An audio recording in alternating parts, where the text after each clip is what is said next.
and talk about how India lost, where it lost the plot, why the captain of the team was reduced to tears. But viewers, there are greater injustices. There are greater injustices that sometimes need your attention. Let me tell you, viewers, that over the decades, and I'm not talking about just one community here, I'm talking about all communities and their sentiments. As I'm saying, viewers, over the decades since after independence, and in fact during independence, there have been various massacres driven by hate. In a country where the British were ruling us, one can understand that indigenous communities subjected to various forms of torture will not get justice. But in independent India, where, viewers, the Constitution commits us in several ways, in several myriad ways, to respect the sentiments given our own traumatic history, it is absolutely inexcusable if certain communities are constantly made to relive the horrors that have been visited upon them because of the insensitive actions of politicians. Viewers, just over a week ago, India relived the pain of the horrific 1984 massacre of Sikhs. India marked the 38th anniversary of the anti-Sikh riots of '84. A reminder how the state and judiciary haven't succeeded in punishing the real perpetrators of that carnage. You just have to look at the findings of the Ahuja committee to know that in these riots 2,733 innocent Sikhs perished and thousands of families were left distraught and displaced forever. Viewers, in its brutality, this pogrom was second to none. In fact, just about 6 years later, Hindus in Kashmir found themselves at the receiving end of hate directed against them by another community, or at least, viewers, by radicals within that community. But viewers, as I told you, just over a week after, the survivors of the '84 carnage were wiping tears that have refused to stop because of repeated travesties of injustice. The Congress has, in its inglorious wisdom, decided to rub salt on these already festering wounds. Now imagine this, viewers. Imagine this, and I'm not trying to draw a facetious analogy here. Just think, if a political party, and just think about it, if a political party in Europe, where several hundred thousands of Jews still reside, suddenly decided that it was going to project itself by portraying in its leadership Nazis. How would that go down with the Jews? It's not as if it hasn't happened, viewers, and when it has happened, it has led to massive outrage. So today, viewers, we are once again back to focusing on the Congress. And not because we want to bash the Congress for no rhyme or reason. So let not anyone tell you from amongst the Congress's ecosystem that is what we are doing here. Because we haven't, viewers, triggered this. The Congress itself has triggered this inquisition that we are going to carry out today. Viewers, the Congress has thoughtlessly named riot-accused Jagdish Tytler as a member of its very critical election committee for the upcoming Delhi Municipal Corporation polls. Now, viewers, local representatives touch our lives with greater impact than a Prime Minister or a Chief Minister, even a Member of Parliament or even an MLA. Very often the first interface between the state and you is the councillor or the corporator. And viewers, if you are going to appoint people who are the exponents, the alleged exponents of hate, to interface with you on a daily basis, you can just imagine how the Congress is setting up the conversation. Now, why is the appointment of Tytler such a travesty? And in case you've forgotten, Tytler is the same man who, according to the Nanavati Commission, very probably had a hand in organizing the attacks on the Sikhs in the Union capital. These were retributive attacks, viewers. A fact that the Congress today has completely obliterated by legitimizing these individuals. But thousands of grieving families won't ever forget or forgive this. And first, viewers, before I bring you up front with what the findings of these commissions of inquiry have been on Mr. Tytler, listen in to how the victims of that carnage, those that survived that carnage, are reacting tonight. जी कि कांग्रेस नेता जो Jagdish Tytler हैं 84 rights के जो है प्रमुख जो है दंगा भड़काया इन्होंने और हमारे घरों को आग लगाया। हम ये कहना चाहते हैं कि जगदीश टाइटलर जो है इनको जो है कांग्रेस जो है इसको बिल्कुल भी नहीं बनाना चाहिए। बच्चों ਨੂੰ ਮਾਰਿਆ ਗਿਆ, ਘਰੋਂ ਬੇਕਾਰ ਕਰ ਦਿੱਤਾ ਗਿਆ। ਅਸੀਂ ਕਈ ਟਾਈਮ ਤੇ ਬਹੁਤ ਟਾਈਮ ਤੱਕ ਅਸੀਂ ਬਾਹਰ ਹੈ। ਟੈਟਲਰ ਅਜੇ ਵੀ ਆ ਰਿਹਾ। ਨਹੀਂ ਸਰਕਾਰਾਂ ਨੂੰ ਚੁਣਨਾ ਚਾਹੀਦਾ ਉਹਨਾਂ ਨੂੰ। ਸੱਜਣ ਕੁਮਾਰ ਨੂੰ ਜਿੱਦਾਂ ਜੇਲ੍ਹ 'ਚ ਪਾਇਆ ਗਿਆ, ਟੈਟਲਰ ਨੂੰ ਵੀ ਪਾਣਾ ਚਾਹੀਦਾ। ਡੀਡੀਸੀ ਦਾ ਜੋ ਮੈਂਬਰ ਹੈ, ਕਾਂਗਰਸ ਸਰਕਾਰਾਂ ਨੂੰ ਅਸੀਂ ਨਹੀਂ ਚੁਣਨਾ ਚਾਹੁੰਦੇ। बस साड़ी यही अपील की जा रही सरकार ने। अचानक से बहुत सारी भीड़ आई और उन्होंने कहा सिखों को मारो, सिखों को मारो, सिखों को मारो। जब मैंने देखा तो पीछे कांग्रेस के नेता भी थे और इधर सुनने में आ रहा था कि एचकेएल भगत का भी हाथ था, सज्जन कुमार का भी हाथ था, जगदीश टाइटलर का भी हाथ था। जितने भी दिल्ली के अंदर कांग्रेस लीडर थे उन्होंने घर घर जाके निशानदेही दे करके उनको मारा गया, उनको घर में जलाया गया, बच्चों को जलाया गया। हमारे नाना जी लगते हैं, उनको आधा जलाया छोड़ के चले गए। उसको तो मेंबर बनना नहीं चाहिए, उसके साथ तो सख्त कायदा नहीं चाहिए, उसकी तो फांसी होनी चाहिए। Now, viewers, let me bring you up to face with the findings of the Nanavati Commission. The Nanavati Commission pointed out that witnesses spoke of the participation of Jagdish Tytler and Sajjan Kumar. Sajjan Kumar, viewers, after a very long time, has been jailed recently.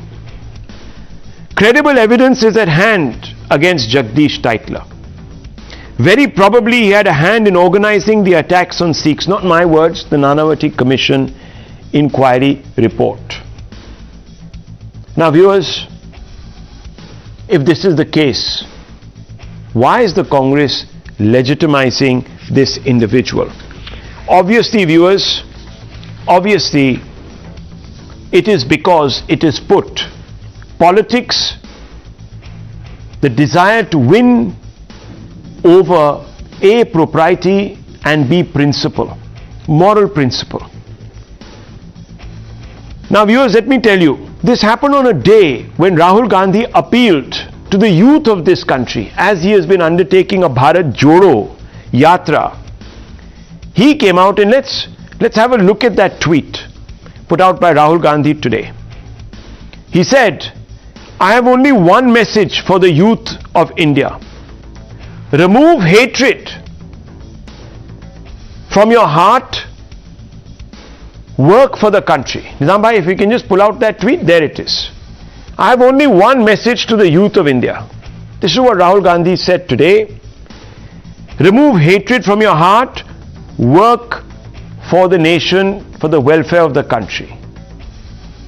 But his own party, viewers, mocks these sentiments in an act of grave hypocrisy, duplicity.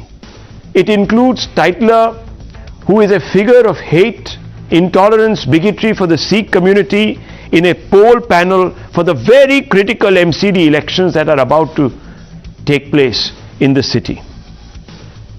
This plum post is being seen as a reward for spreading hate, viewers, for being the mascot of hate. That is what the Nanavati Commission has concluded. Unfortunately, viewers, instead of rectifying their mistake, the Congress is compounding this. And let me tell you, this is not the first time that Mr. Tytler has been sought to be reinstated by the Congress. It has happened earlier in a different context where he was included in a very important party forum also. Now listen to how the Congress tries to justify this absolutely inexplicable slap across the face insult against the Sikh community. Listen to this.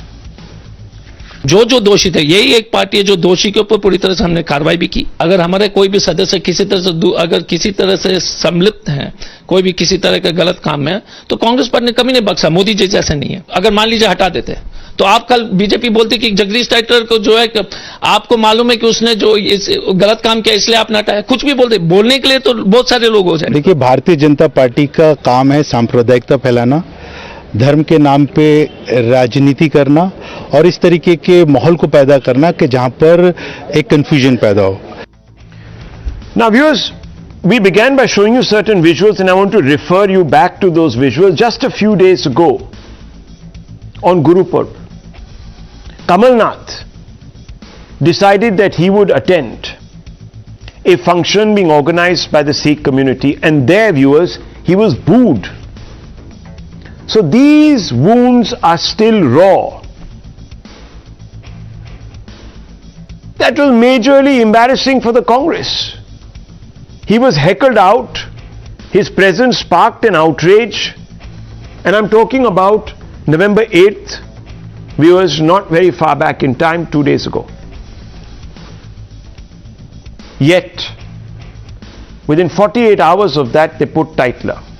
And this is becoming some sort of a pattern. I don't know if this is mismanagement or if this is absolute brazen regard for sentiments. Satish Jharkholi, the KPCC working president, came out and said meaning of the word Hindu is actually ganda, gandhi, dirty, filthy, insulting a large number of Hindus. A Congress mayor in Chhattisgarh witnessed an anti-Hindu pledge being taken and did nothing about it. Shivraj Patil, former Union Home Minister, he came out and said that Krishna gave jihad lessons to Arjun, almost equating Krishna, Lord Krishna, viewers, to the mastermind of a terror cell. This is absolutely ridiculous. Rahul Gandhi himself at the beginning of his yatra met a pastor called Mr. Ponaiya, who has made anti-India and anti-Hindu comments. Rahul then met Rijil Makutti, who had hurt Hindu sentiments, viewers, by butchering a calf. Viewers, what are we witnessing here? What is happening exactly? We'll ask all those questions, but first, let me go straight across to Mr. H.S. Phulka. He needs no introduction. He has single-handedly fought for justice for the Sikh community. And I want to ask the senior advocate why this is a travesty. Should the media not be focusing on this? just because it runs the risk of being accused of once again pummeling the Congress party and going back in time and not doing its job? Mr. Phulka, why is the Sikh community, why are people like you outraged, upset tonight?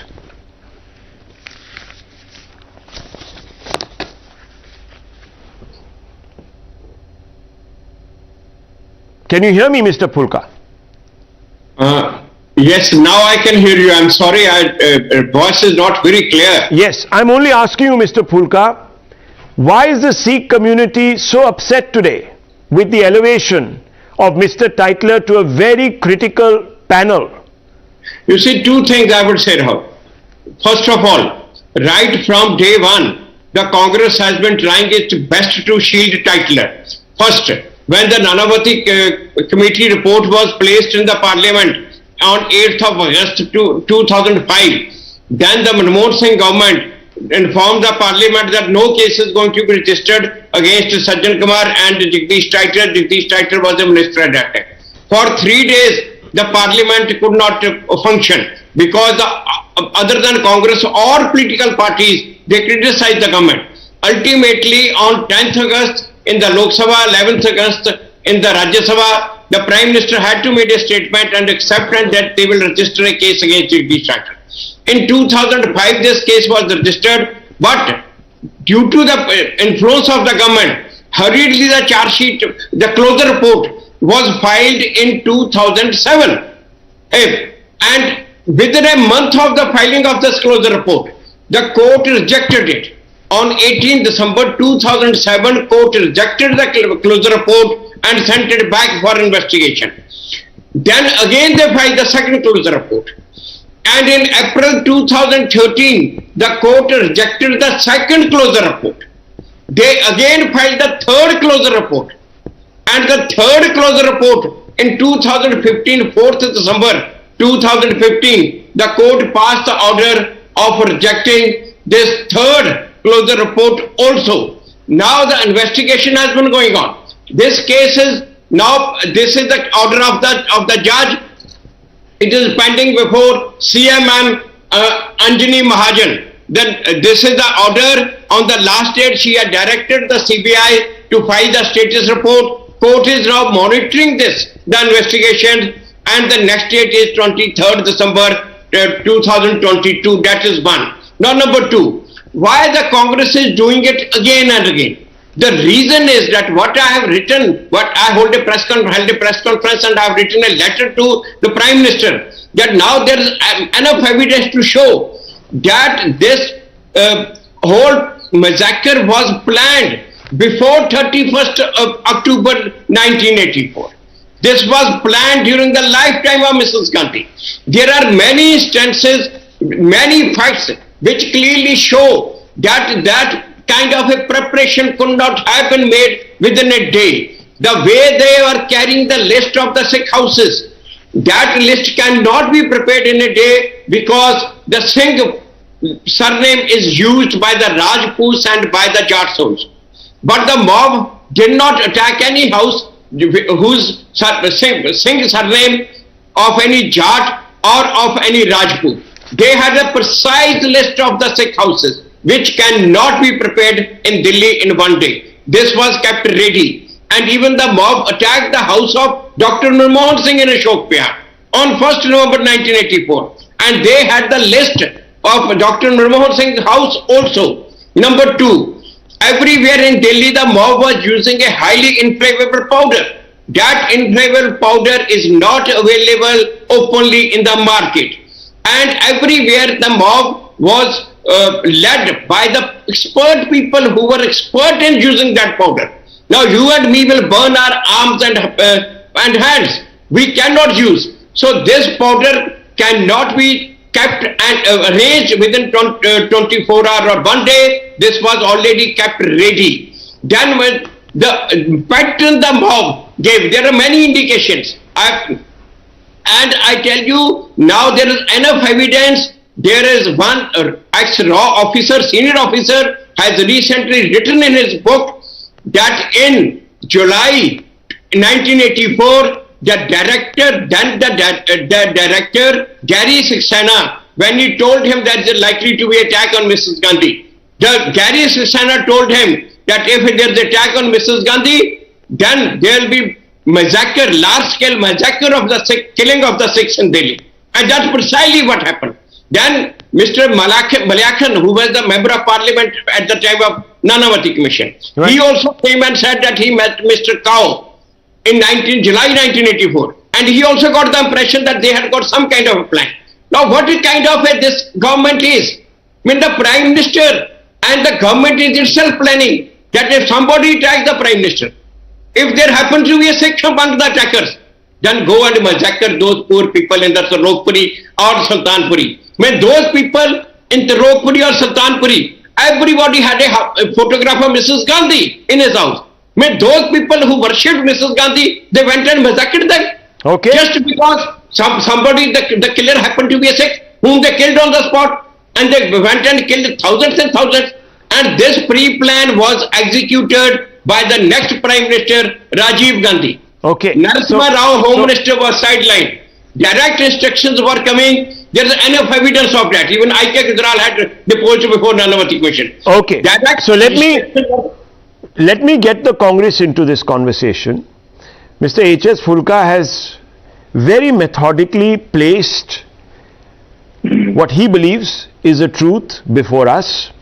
There have been 3 closure reports. All 3 have been overturned by the courts. Lukesh Jindal, how do you respond to this very insensitive act of provocation? Mr. Fulka, you had given a statement on 1st of October 2020 that BJP, AAP, they have joined hands to shield Tytler in 1984 Sikh genocide case. Haven't you? Haven't you given the statement that BJP and Aam Aadmi Party have joined hands to shield Tytler in 1984 genocide case? BJP and Aam Aadmi Party? But Aam Aadmi Party didn't exist. But what are you talking? BJP and Aam Aadmi Party, police is not under Aam Aadmi Party, but... Didn't you give a statement on 1st of October 2020 that BJP, Aam Aadmi Party have joined hands to shield Tytler in 1984 Sikh genocide case? Please say yes or no. No, I didn't make any such statement. And this is, Aam Aadmi Party was not even there at that time. Let me expose you. There is an entire article available over here. I am reading the Sikh Punjab Bureau, the 624.com, where you have openly stated... Sir, I don't know which newspaper. What is this? Is it a mainstream newspaper? This is on record. No, can you show this in any... No, 1 second. Yes, the point is, whosoever may be shielding, that means the Congress is not shielding. Sir, if you had thrown out Tytler out of your party, then you could have said it, that who is shielding him. But here you are shielding Tytler and giving him a position. Are you trying to say that... One second.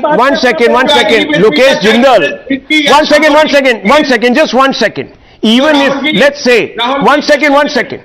Pulka Sahab, 1 second. He's agreeing that Tytler is guilty and he's being shielded by somebody. Okay. Whosoever that is, that will come later. Okay. So he's agreeing. Okay, 1 second. Gentlemen, let me just step in here. Mr. Jindal, okay, for a moment concede what Mr. Pulka said was the truth. Fair enough. He said it to the Tribune. 1 second. 1 second,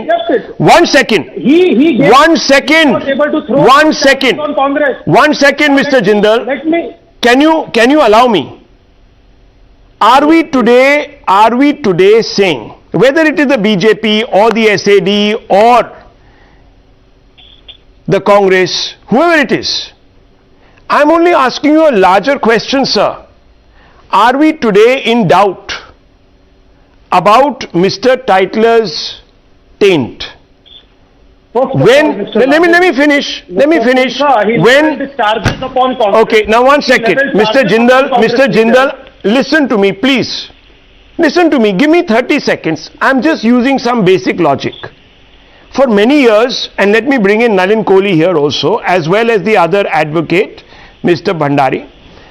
For many years, viewers, we have been told that Prime Minister Narendra Modi, when he was Chief Minister, was the orchestrator of the Gujarat riots. Etesham Hashmi will tell us this. Lokesh Jindal's party has told us this. No court found the gentleman in any way guilty of this. But viewers, the Congress said it was a moral absurdity that he was picked to lead the campaign for the Congress party. You all remember this. Now viewers, just by that yardstick, isn't the Congress guilty of going back and being morally elastic today?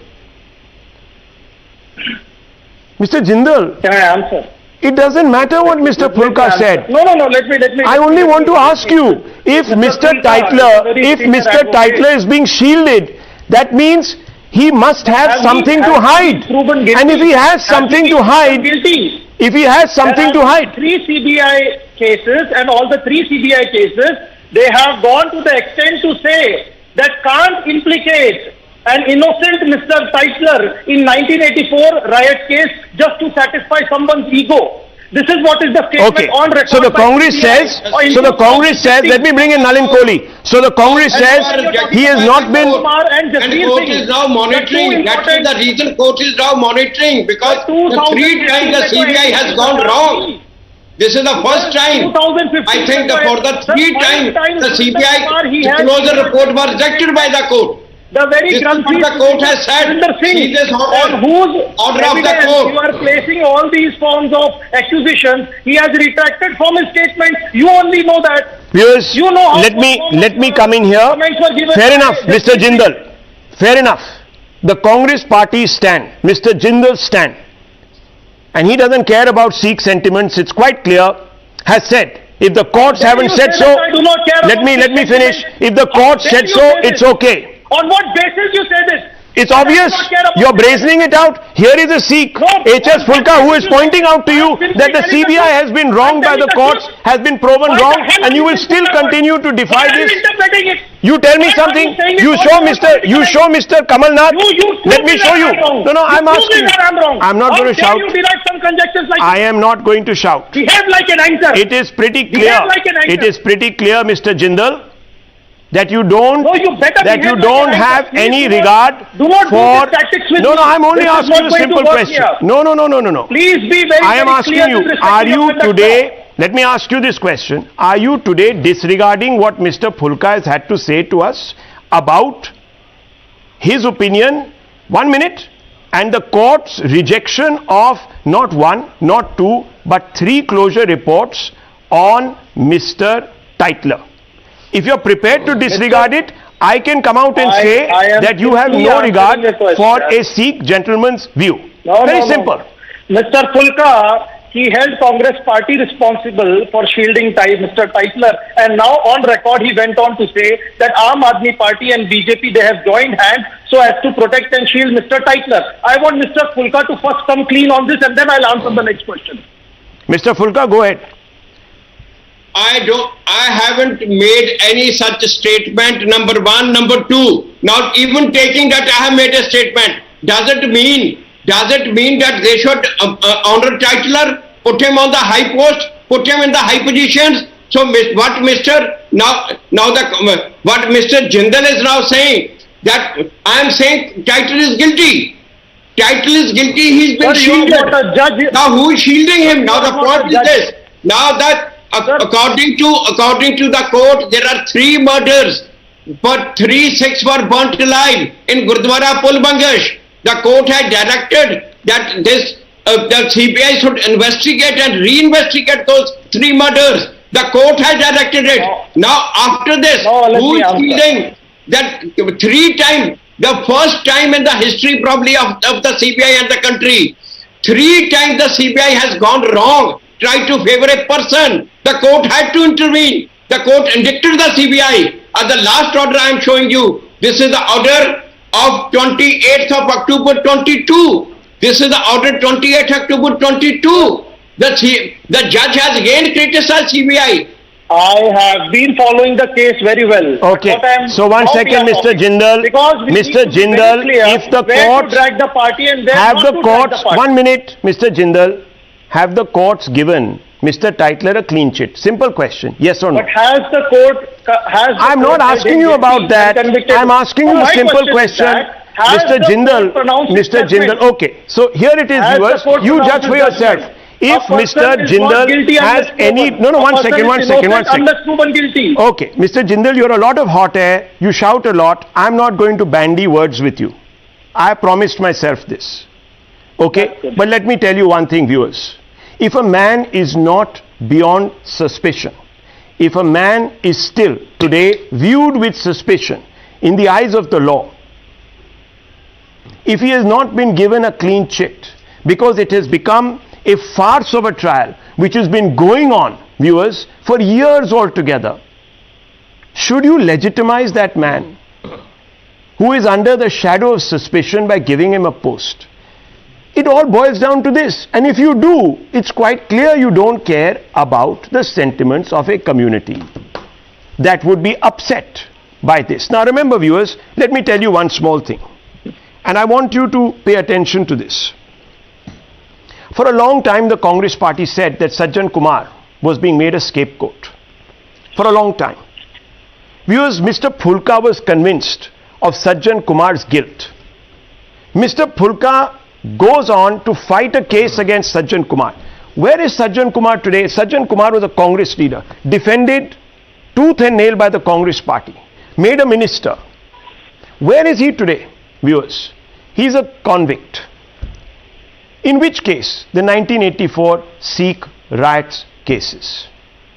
Now, viewers, after having said this to you, let me question the BJP. Let me bring in Nalin Kohli. Thank you, Mr. Kohli, for showing the patience while I tried to expose the Congress's duplicity here. Now, there is a statement that Mr. Phulka made, and it has been quoted by the Tribune. Now, I don't know, Mr. Phulka says that I never made this statement, where he says that the coalition has aligned with the Congress. Its biggest proof is that the CBI, under the influence of the Modi government, is giving false statements in the court to help the Congress. This is what, when he was an AAP leader, he didn't blame the AAP. When he was an AAP leader, this is what he told media persons, and this is a statement from 2016. So I just want to quickly ask you, because Lokesh Jindal is pointing this out, suggesting that somehow you have also conspired to bury these cases against Mr. Tytler. Very quick response from you, sir, on this issue. Thank you, Rahul. This is an important topic. This perhaps is a blot that is not going to go away from the Congress party and the nation for a long time to come. Because for 3 days, a genocide took place against the Sikh community. The official figures say that somewhere around 3,500 to 5,000 people died. The figures never really came out. Informal and non-official sources put it at 17 to 30,000. What happened in the capital of Delhi is a shame. The army stood on standby, was never brought in. The civil administration and the police administration absolved themselves from any responsibility. And the Sikh community, irrespective of where they lived, how they lived, who it was, children, women, elderly, people were pulled out of their homes and burnt alive, and they are murdered in open street by mobs that came and had a free run in Delhi. To compare it with any other riot in India or any other situation is impossible, because in every case law has taken its own course and the guilty or those who were alleged to be guilty have faced the full might of the law. In this case, the state backed the perpetrators of the crime, and then Rahul Gandhi gave, I beg your pardon, Rajiv Gandhi gave himself away by saying, "Jab bada ped girta hai to dharti hilti hai." That was the most blatant justification for murder that ever took place, and it took several decades before the Congress party realized it had to get some distance from this infamous statement.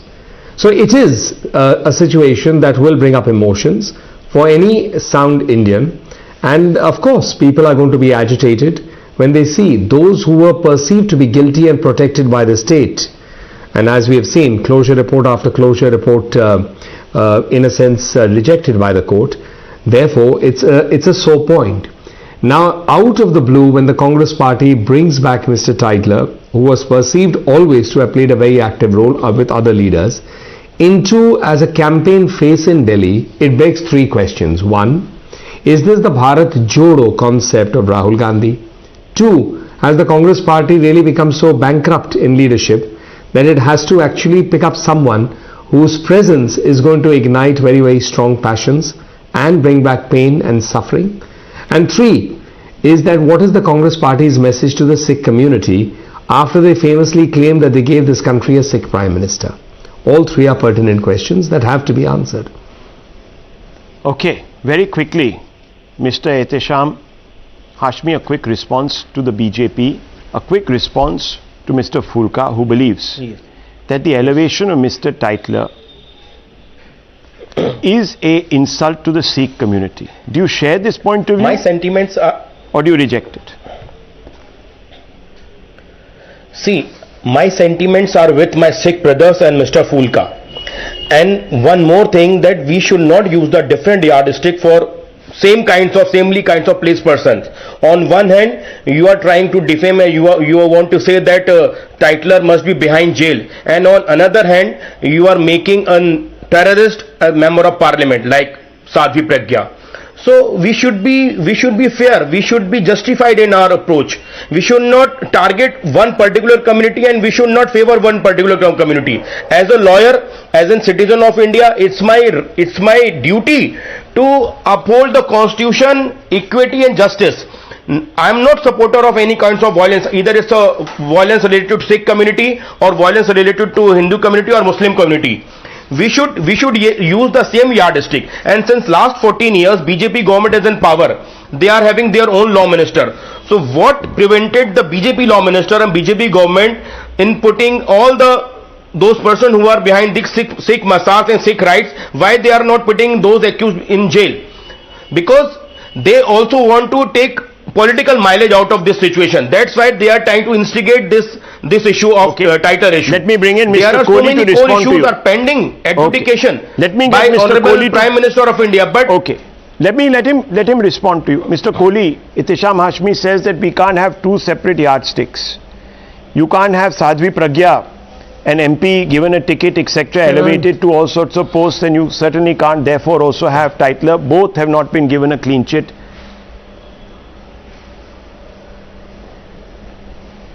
Well, just to remind Mr. Ehtesham, because he also said he's an advocate, if he would follow those entire blast case in which he has referred to Sadhvi Pragya, a number of people have, after due legal process, been set free, and there has been a clear message that has come out from the courts and the investigations that this whole Hindu terror bogey was manufactured to give an equivalence to somehow to say that both religions not given the clean sheet by any court That's of law. one. Number two, I said that. I have not said that. I used my words very carefully. I don't endorse because I'm a careful speaker and I know what I say. No. If you are deaf, with due respect, and you haven't heard me clearly, you're the only person then you who can can't give come up with a certificate to counterpoint based on falsity. No, the point that Mr. Kohli, that Mr. Hashmi is making, is that both these individuals have not been given a clean chit. Mr. Hashmi is just trying to speaking beat in around the fluff. bush. With due respect, I said, and I'm I'm not beating around the bush, sir. Not at all. Listen, please don't beat around Let the him bush. respond, sir. Let him respond to you. Do you support Sadhvi Pragya? Let him respond. Or do you think that she has been becoming Mr. Here's a man sitting there to bring up equivalence. Where is it? Okay, show me your statements on any terrorism attack that you have said ever, Mr. Hashmi. Show me any statement. Show me about all the statements that come on Jammu and Kashmir. Today two terrorists were killed. Tell me of statements on Burhan Wani. If you will have a double standard the minute on your you come. phone, then please Google it. I mean, now you will start saying, let's not bring in equivalence. The minute it will involve anybody from your community, the whole my profile and see my statement which I have issued. See, I don't let's hear you say that Burhan Wani is a terrorist. Say it. I'm saying it. I don't need any what certificate. What do you mean certificate? Say that Burhan Wani is a terrorist or not. Do you support Sadhvi Pragya? I don't support Burhan Wani. I don't support any kind of terrorism. Do you support Pakistan Zindabad is a statement that will not come from any Indian who swears by India. Tell me. That's what I'm saying. Don't come up with your motivated statements here to try and keep here. I support the RSS. I don't support the Sadhvi Pragya. Because you don't want to I am saying it. I support the RSS and I don't support Sadhvi Pragya. I'm saying it. You have the guts to say that Burhan Wani is a terrorist or not? Arey dekhiye. I mean, then you'll start giving us lectures on violence. More people have died in the world in the misuse of your religion than anywhere else. Sadhvi Pragya is a terrorist or not, according to your sense of wisdom? Very good. Do you recognize Sadhvi Pragya as a terrorist or not? Do you have the courage to admit this fact? Facing the investigation. Do you have the courage? I'm saying Do you have she the is courage? facing investigation. Don't even speak as a lawyer if you don't even know the basics of law. Okay, one second. Let me Burhan Wani is not Burhan Wani is a terrorist. Okay, okay, I'll need to step in here. I'll need to step in here, gentlemen, please. I'll need to step in here. Let's not make this personal, etc. Let's lower everyone's temperatures. Please, just relax. 30 seconds. Please, gentlemen, please bear with me. I also want to bring in Ishkaran Bhandari. Ishkaran Bhandari, look. We are talking about moral elasticity tonight. Moral elasticity. None of these people have been convicted as of date. Mr. Tytler has enjoyed, according to Mr. Fulka, at least 3 lives in that sense. You have had in the past the UPA government responding to the Nanavati Commission report on Sajjan Kumar. Even though the Nanavati Commission report had made serious observations against Kumar, the UPA had said in its action taken report that none of the 96 prosecution witnesses who deposed before the court named Sajjan Kumar. Yet, when the government changed 13 years later, the Delhi High Court convicted him for life. We all know. Yes. Usually in these cases where a party is in power and the police and the probe agencies report to that particular party, you see that the probe can suffer from many inadequacies. We have seen this in the past. Now, the same yardstick applying to Sajjan Kumar that the Congress wants to apply to Pragya, Sadhvi Pragya, etc., etc. If one party is morally elastic, the party that wants to Jodo India, the party that wants to reform politics, etc., can that party also today draw this equivalence and think that it has a vast shield to hide behind? That's my fundamental question to you. Either you preach change and become the change that you want to preach, or you emulate others who may not be willing to change. Rahul, I have patiently waited for my turn. I hope no one will interrupt me. Firstly, there is no equivalence, but first I want to talk about Jagdish Tytler. Please let us understand one thing. If in 2005 he had to resign as a minister because his name was in the Nanavati report, and in 2009, after being given a ticket, announced as a ticket, his ticket had to be cancelled for 2009 elections, why is the Congress trying to rehabilitate him politically the third time? That raises the question, what does Jagdish Tytler know? What is his hold that twice you have named him, twice you have faced public anger, twice you have faced public pressure, and you have had to remove him, 2005 and 2009, but in 2022, you are again trying to bring him back. What is the pressure? What does he know? What can he disclose if you leave him in wilderness? That is causing the Congress High Command problem. And that, I think, is where Mr. Fulka has brilliantly given the entire chain of event. Was it planned before 84 October? Was it planned during, after Mrs. Gandhi's death? All that would be known to people in power then. He was in power then. He was a person very prominent in Delhi politics of Congress. So these questions are the questions which we need to go into. Otherwise, no political party, after twice rejecting a person under public pressure, again brings him back, which the nation can understand why is he being rehabilitated. Now let us come to the second part of it. If 3 times the court has rejected the report, that shows he is still under investigation, to say the least, and that the court is not satisfied by the investigation. The same manner the High Court was not satisfied by what happened in the trial court dealing with Sajjan Kumar's case. These were extremely powerful people who once, and let us be very clear, once an investigative agency has taken a stand, they have their colleagues in the same investigative agencies, forget the governments, who probably don't want to take a contra stand. That is a hard reality. Anybody who deals with investigative agencies has to understand. If one report has come by fellow officers to overcome that courts. That is why reject closure reports. And what we saw happen to Sajjan Kumar may well happen to Tytler. But I will just end by asking this question. बार बार क्यों rehabilitate कर रही है Congress Tytler को? उसके पीछे क्या राज है? Okay, 30 seconds, Mr. Jindal. Quick response, sir. In 2005, when Mr. Tytler resigned, it was his own moral call. He resigned by himself. He was not made to resign. Secondly, if you know the history, in 2009, when you are talking about, just prior to that, the CBI, it had given a clean chit to Mr. Tytler, where BJP protested against it. So taking a moral stand, the Congress did not give the ticket to Mr. Tytler. So today they are immoral. Over here, wait. Do not interject. So when you are talking about the present times, till now, Mr. Tytler has not been proven guilty. Okay. And you are a lawyer. Okay. So one second. He's not been proven guilty, so he's innocent. Rahul, I want to answer. Yes, Mr. Bhandari, very quickly, because Yes. he is being examined right now as we speak Yes. by a monitored probe, court-monitored probe. What does that tell you? He is still under investigation, but I find it very interesting that in 2009 they were being moral, so they denied him a ticket. But are they being immoral now by trying to rehabilitate him? Okay, well, rhetorical questions aside, viewers. Okay, rhetorical questions aside. Okay, gentlemen, 1 second. Clean chit. Let me tell you. 3 clean chits have been given by CBI. No, 1 They second, have sir. not been Those given 3 court clean has chits, 1 rejected minute, it. gentlemen, Please understand the please. system in India. Each one of those clean chits has been overturned. This is a matter of fact, viewers. The clean chits were given by CBI. The same CBI that was defined by the Supreme Court under the Congress as a caged parrot, which tells you a lot. But the third chit was under the NDA regime. 1 second. The investigation, sir, remains the same. Don't forget. So Don't forget. Now suddenly Don't forget. No, 1 second. The investigation remains the same.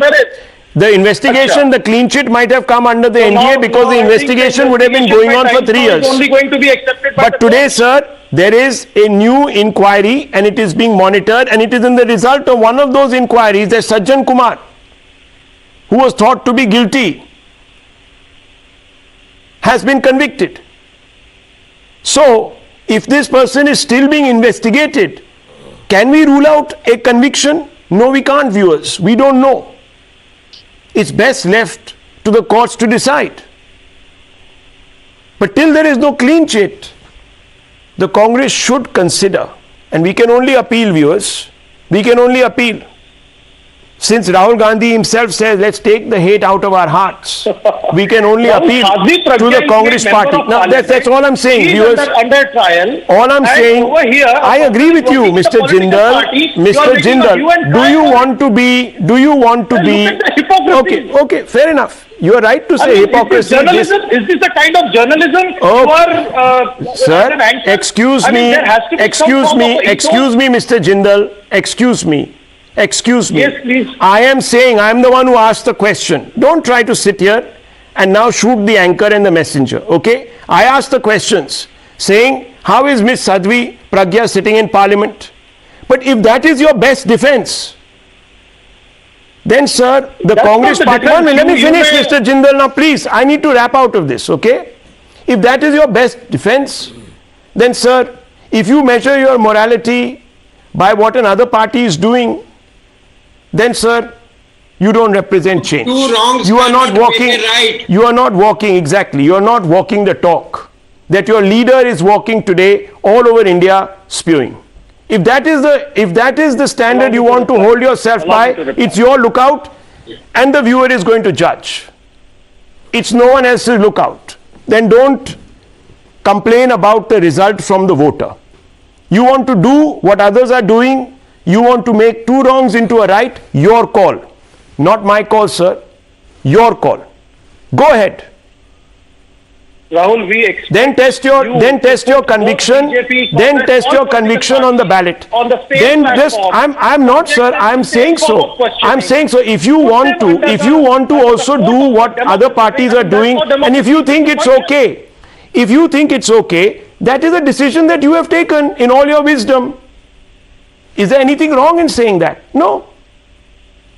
That's all. But if you think you want to do exactly as party A or party B or party C is doing, that's your call. That's the policy you've adopted. Then don't talk about expunging hate from your hearts. Don't make fools out of the public. It's very simple. I move on, viewers. I move on because there is another important story to talk about.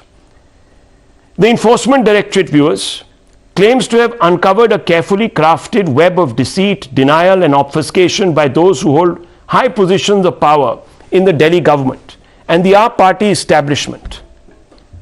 The Enforcement Directorate has now gone before the court and stated this in black and white, effectively putting its reputation on the line and the AAPs under a cloud.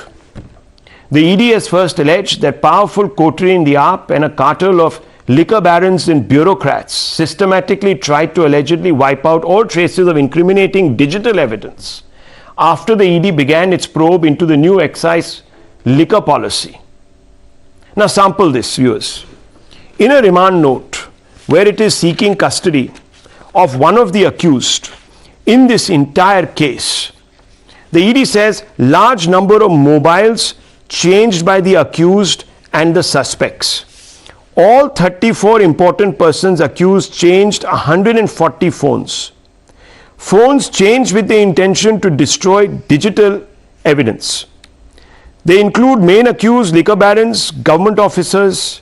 Timing indicates phones changed after the scam surfaced. This is what the ED has claimed in its remand of Binoy Babu, one of the accused in this entire case. Times has also accessed another damning note which reveals how Kejriwal's deputy Sisodia's aide allegedly tried to tamper with evidence by misusing his own office. The OSD on 30th September 2022, the officer of special duty of Mr. Sisodia on 30th September 2022 wrote a note and he made demands of the agencies to hand him all the files related to the liquor policy to be turned over to him while the probe was on. Here's what the letter to the Excise Commissioner, Times Now has accessed, manages to say. The Deputy Chief Minister has desired photocopies and scanned copy in pen drive of documents related to formation of excise policy, requested to kindly provide the documents immediately. The Law Commissioner by then had already handed the Liquorgate files over to the CBI, viewers, and the Enforcement Directorate, and he sought advice from the Finance Department, which then directed the query to the Law Department, and viewers, the Law Department rejected the demand to hand over these files to Mr. Sisodia's deputy. This is what the Law Department said on the September 30th note. It said, matter under investigation by agencies like ED, CBI, Economic Offences Wing and the Income Tax Department. Concerned Minister Sisodia is reflected as accused number 1.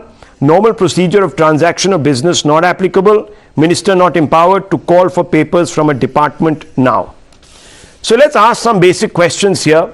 Professor D.K. Giri joins this debate, and I want to ask you, sir, is this not representative of a conflict of interest when the Law Department itself is pointing out to the OSD that you can't do this?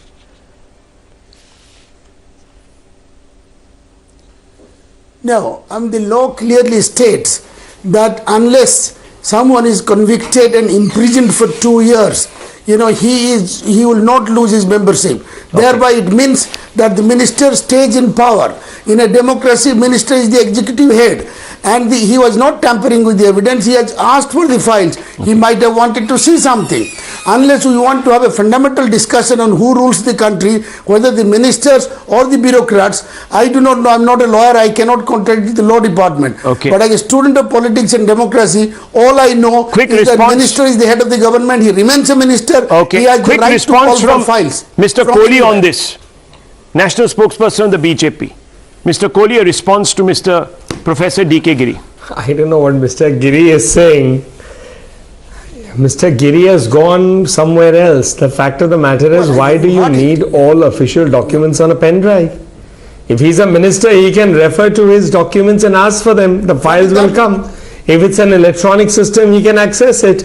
But to ask on it on a pen drive raises a question, are you going to give the pen drive to someone else? And the brazenness of it, you actually issue a memo through your office, which is Mr. Sisodia's office in this case, saying that please send all the documents on a pen drive. I mean, so it's absolutely crazy. It only confirms that this pen drive was possibly meant to give to somebody else, because eventually the policy was favoring a few. It cost Delhi revenue, and eventually the policy is dunked and the old one comes back. So the entire circumstances makes a very credible allegation against Mr. Sisodia and his office that definitely government secrets were being let out to help people to plan how to apply for this policy. Very trivial. One second, Professor, if this was the case, why did then the law department object to this demand, saying the matter is under investigation by agencies like the ED, CBI, economic offences wing, the IT department, and the minister is not empowered to call for papers from a department at this moment in time because the normal procedural of transaction of business is not applicable. Clearly, even the department, the law department, found this to be an irregular request. Viewers, I don't have the time right now to go to our two other esteemed guests, Mr. Bhandari and Zariwala. So I apologize to them. Unfortunately, the previous debate took a little longer than anticipated. But viewers, these are some questions that are being raised not by Rahul Shivshankar, they are being raised by the law department that shot down this request. Did Mr. Sisodia, an experienced hand in government, not know that this perhaps was not the normal procedure of transaction of business once a probe is ordered? He hasn't answered. He's only said, instead of diversion, ask them to answer what have they found in the probe so far. Their own people were caught in Telangana, some of their own caught with 100 crores. Whom did Modi ji take the 100 crores from? He hasn't answered. He's deflected. I leave it for you to judge. Viewers, news are coming up.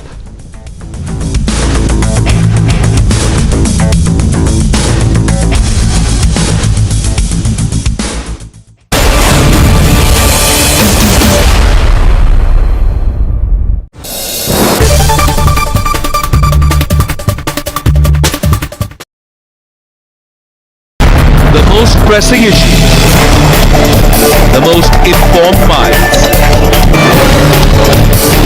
free and fair exchange.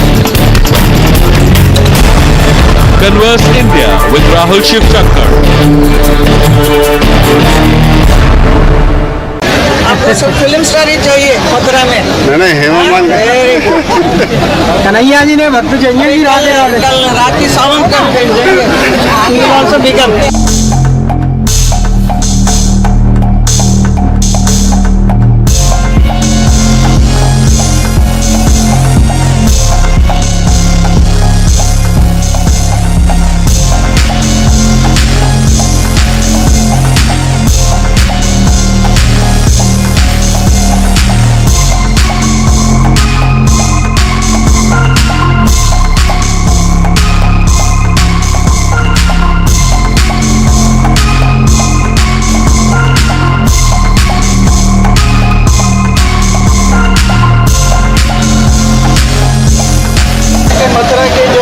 बनना चाहेंगे उसको तो आप बनने नहीं देंगे.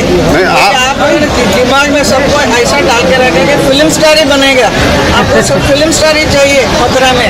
नहीं हेमंत कन्हैया जी ने भक्त चाहिए कल रात की सावन कर ऑल्सो बिकम.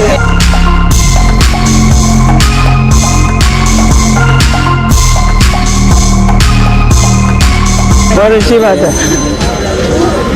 आपका क्या विचार है इस बार? आप मेरा विचार क्या मैं बताऊं? मेरा विचार भगवान के ऊपर है. Lord Krishna will do it.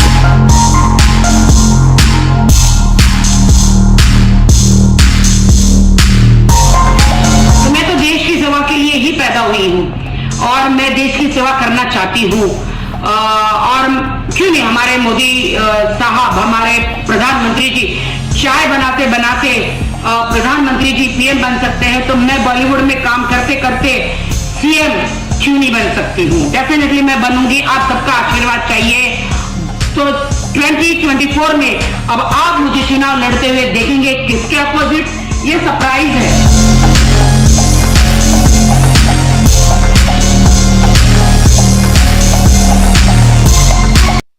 All the top stories on the show tonight, viewers. The Supreme Court will hear the Gyan Vapi mosque case tomorrow at 3 p.m., a day before its interim order to keep the Shivling area secured ends. ED has opposed actor Jacqueline's innocence plea, said the actor enjoyed proceeds of crimes as gifts and tried to flee the country. Order will be pronounced tomorrow. Mamata Banerjee accused NIA of stoking communal tensions in the West Bengal. This comes weeks after MHA ordered NIA probe into Mominpur communal violence.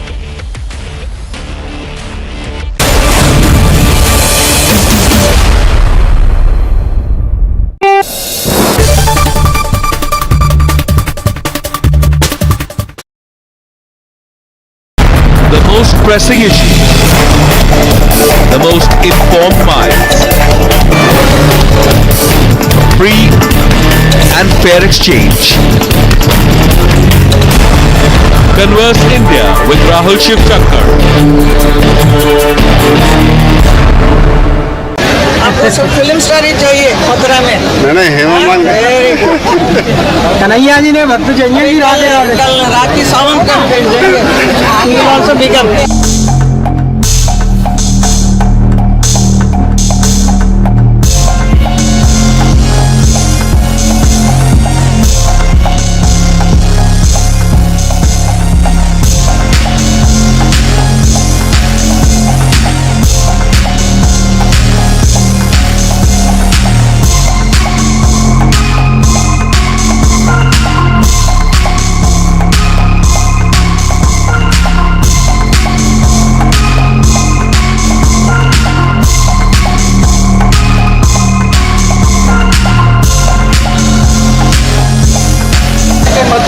सांसद बनना चाहेंगे इसको तो आप बनने नहीं देंगे। आप दिमाग में सबको ऐसा डाल के रखेंगे फिल्म स्टार ही बनेगा। आपको सब फिल्म स्टार ही चाहिए मथुरा में। नहीं हेमा कन्हैया जी ने भक्त चाहिए जी कल रात की सावन का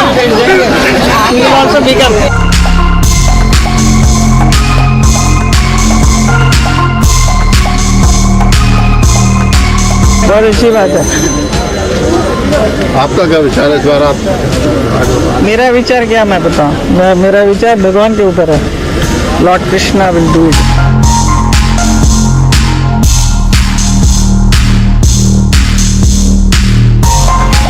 मैं तो देश की सेवा के लिए ही पैदा हुई हूँ और मैं देश की सेवा करना चाहती हूँ। और क्यों नहीं हमारे मोदी साहब, हमारे प्रधानमंत्री जी चाय बनाते बनाते प्रधानमंत्री जी पीएम बन सकते हैं, तो मैं बॉलीवुड में काम करते करते सीएम क्यों नहीं बन सकती हूँ? डेफिनेटली मैं बनूंगी। आप सबका आशीर्वाद चाहिए। तो 2024 में अब आप मुझे चुनाव लड़ते हुए देखेंगे। किसके अपोजिट? ये सरप्राइज है।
Good evening, ladies and gentlemen. The Enforcement Directorate today has added to the woes of the Aam Aadmi Party's Kattar Imandars.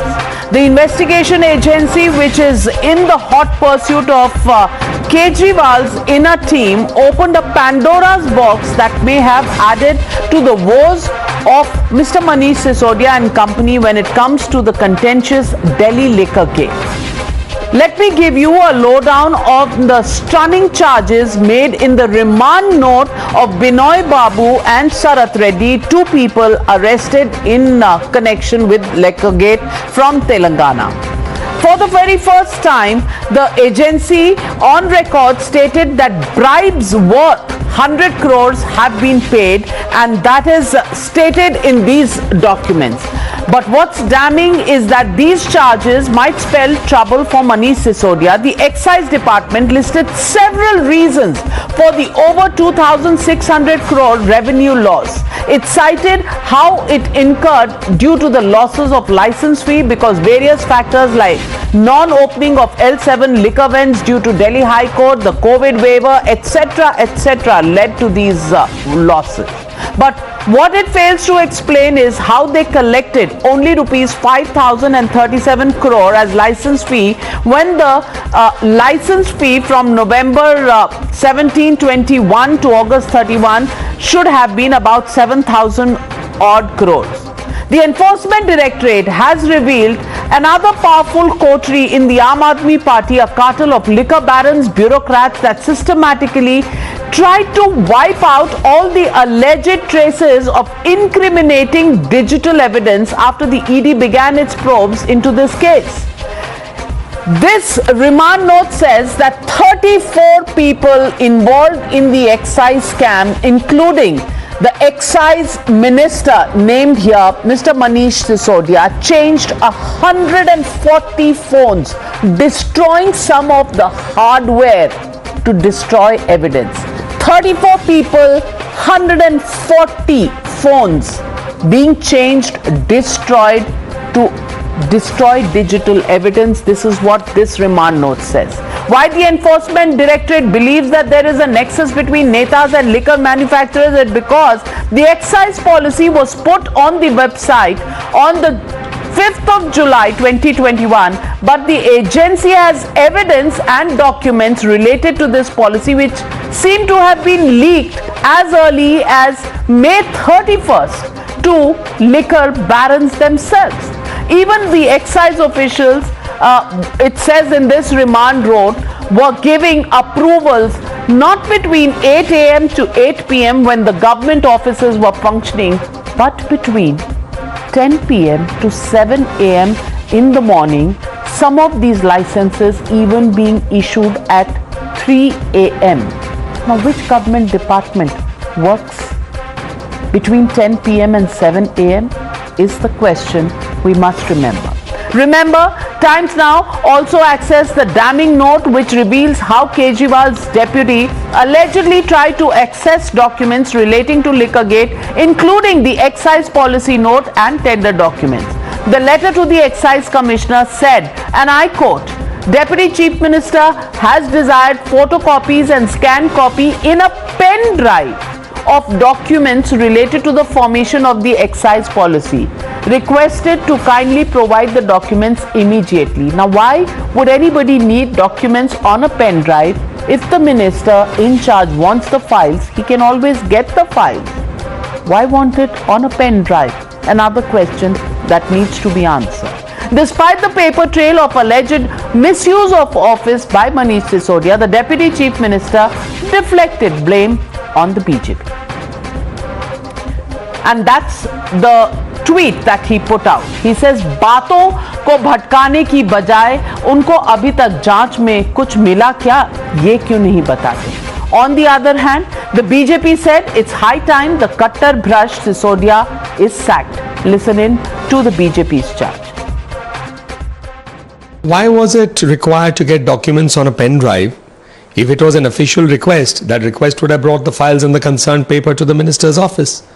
But seeking it on a pen drive separately would raise questions that why was it so needed? Any state that has e-governance standards, these things can be also seen directly on the e-governance portals in terms of signatures and all. You don't need to download it onto a pen drive and see it in a separate computer. So these are very, very serious questions and answers must be forthcoming on them. Is a criminal act. It is a clear-cut proof of sabotage, interference and obstruction in the probe relating to the Sharab Ghotala, where he himself is accused number one. It is legally and constitutionally and morally untenable. And this shows that Manish Sisodia should have been sacked long back by Mr. Kejriwal. But the reason he has not been sacked is so that Manish Sisodia as minister can interfere in the judicial process, in the investigative process. And today, Mr. Kejriwal, after this letter has come out, it is untenable for him to continue as a minister. He should have been sacked long. So the legitimate question we are asking on the Newshour tonight: can Aam Aadmi Party counter ED's new charges? That's the question, and that's the debate. Liquorgate Saboot Sabotage. That's the hashtag and the debate. Coming up on the other side. You're watching the News Hour at 9. Debate number 1 on Times Now. Super Prime Time.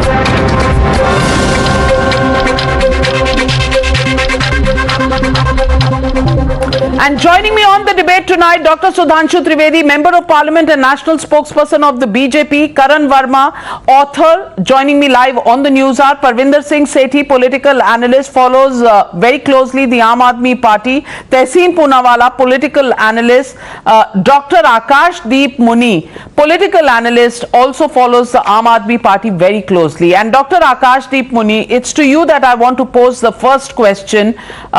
And I want you to hear and watch the documents that I want to share with our viewers tonight. This is the remand note in my hand, presented in the courts against Shri Binoy Babu, the man who's been arrested today. And look at what this says. It says, during the course of investigation, various persons involved in the Delhi excise scam have revealed that bribe to the tune of 100 crore has been given in advance for undue benefits to select business groups to operate in Delhi excise policy. This is charge number 1 that has been made in the remand note. I can show you for the first time there is a quantification of the total loss to the exchequer, which is around 2,631 crore for different reasons, including increase in profit margin of wholesalers from 5 to 12%, which is a whopping 340 crores. There are other reasons why 1,000 crores or 719 crores where losses have been incurred. The biggest charge here is large number of mobile phones have been changed by the persons involved, suspected to be involved. All 34 important persons involved have changed a total of 140 phones. And it says this includes Excise Minister of Delhi, other suspects, liquor barons, senior government officials, all of them trying to destroy digital evidence. This is charge number 2. Charge number 3, nexus between political persons, government officials and liquor manufacturers, where they clearly point out that the manufacturers had the policy on 31st of May 2021, even though it was put on the excise department website only in July. They had it, nearly a month in advance. Then it goes on to say large number of approvals given by excise officials beyond working hours late at night. And they say between 10 p.m. to 7 a.m. wholesalers have approved the same between 10 a.m. and 7 a.m. whereas the official working hours of the excise department is 8 a.m. to 8 p.m. Charge number 3 and 4 right here in front of you. I want to ask you, Akash Deep Muni, hard-working government but giving licenses at midnight and destroying 140 phones so that digital evidence can be destroyed. These are serious charges. Akash Deep Muni, is there any answer that can be given to these charges, which clearly are on the basis of some evidence, I'm sure, because 140 phones, not 141, not 3 or 4, 140 phones being changed. What are you hiding? Nothing actually. Navika, of course your questions are valid, but these are allegations and charges. If allegations and charges are to be believed, the remand note on Sanjay Raut was 1,000 crore, a scam on which the Honorable Court replied that ED's contention if ED's contention is acknowledged, then they should promote pick and choose strategy. Common, honest and innocent people will lose faith and confidence which they repose in the judicial system, and I'm quoting the Honorable Court this time. So this is the answer to the charges made. Second question is that about this transaction of putting everything in pen drive and etc.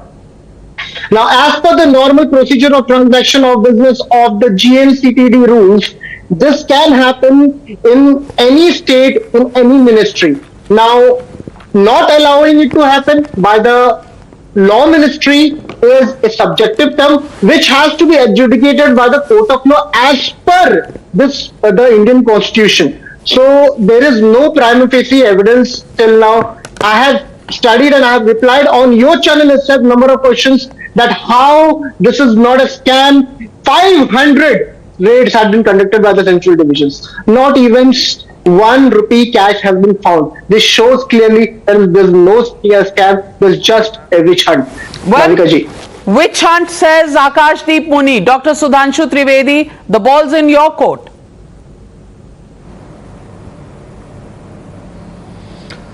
Navika, you have seen the ball when it was in his court. The question was asked in respect of the Aam Aadmi Party and he was trying to defend the Shiv Sena. The answer was asked for Delhi and he was replying in the Mumbai. तो समझ ही में नहीं आ रहा है कि ये क्या बोल रहे थे. And you are saying that nothing has been found, and now the question and allegation is that why 140 phones were changed or damaged, or you can say they have been done away with. There was something to hide. And the second question, what was the need of getting into pen drive? So our problem kya hai? Minister wants to be the data in the pen drive, another minister is driving the government and the ministry from the jail. So one is in the pen drive, another in the jail drive. And this is a new politics which has brought by Aam Aadmi Party. They have become the champions of bringing new dawn to the Indian politics, and this has come that for the first time in the history, अरे ममता बनर्जी ने कम से कम अपने minister को हटा दिया जिनके यहाँ से कुछ बरामद हो गया, जिन पे एलिगेशन लग गए, but Aam Aadmi Party has given an example कि साहब वो तो जेल से राज करेंगे. And not only this, Navika, you remember there has been a charges of extortion, धमकी, थ्रेटनिंग फ्रॉम द जेल. इसके कॉन्टेक्स्ट में तो मुझे याद आता है बिहार. एक जमाने में जब लालू जी जेल जा रहे थे तो उनसे पूछा गया अभी तक तो आप राज कर रहे थे, अब क्या करेंगे? देन ही गिवन आंसर, अरे अब जलवे से राज करेंगे. तो लोगों का मतलब जलवे से राज करेंगे.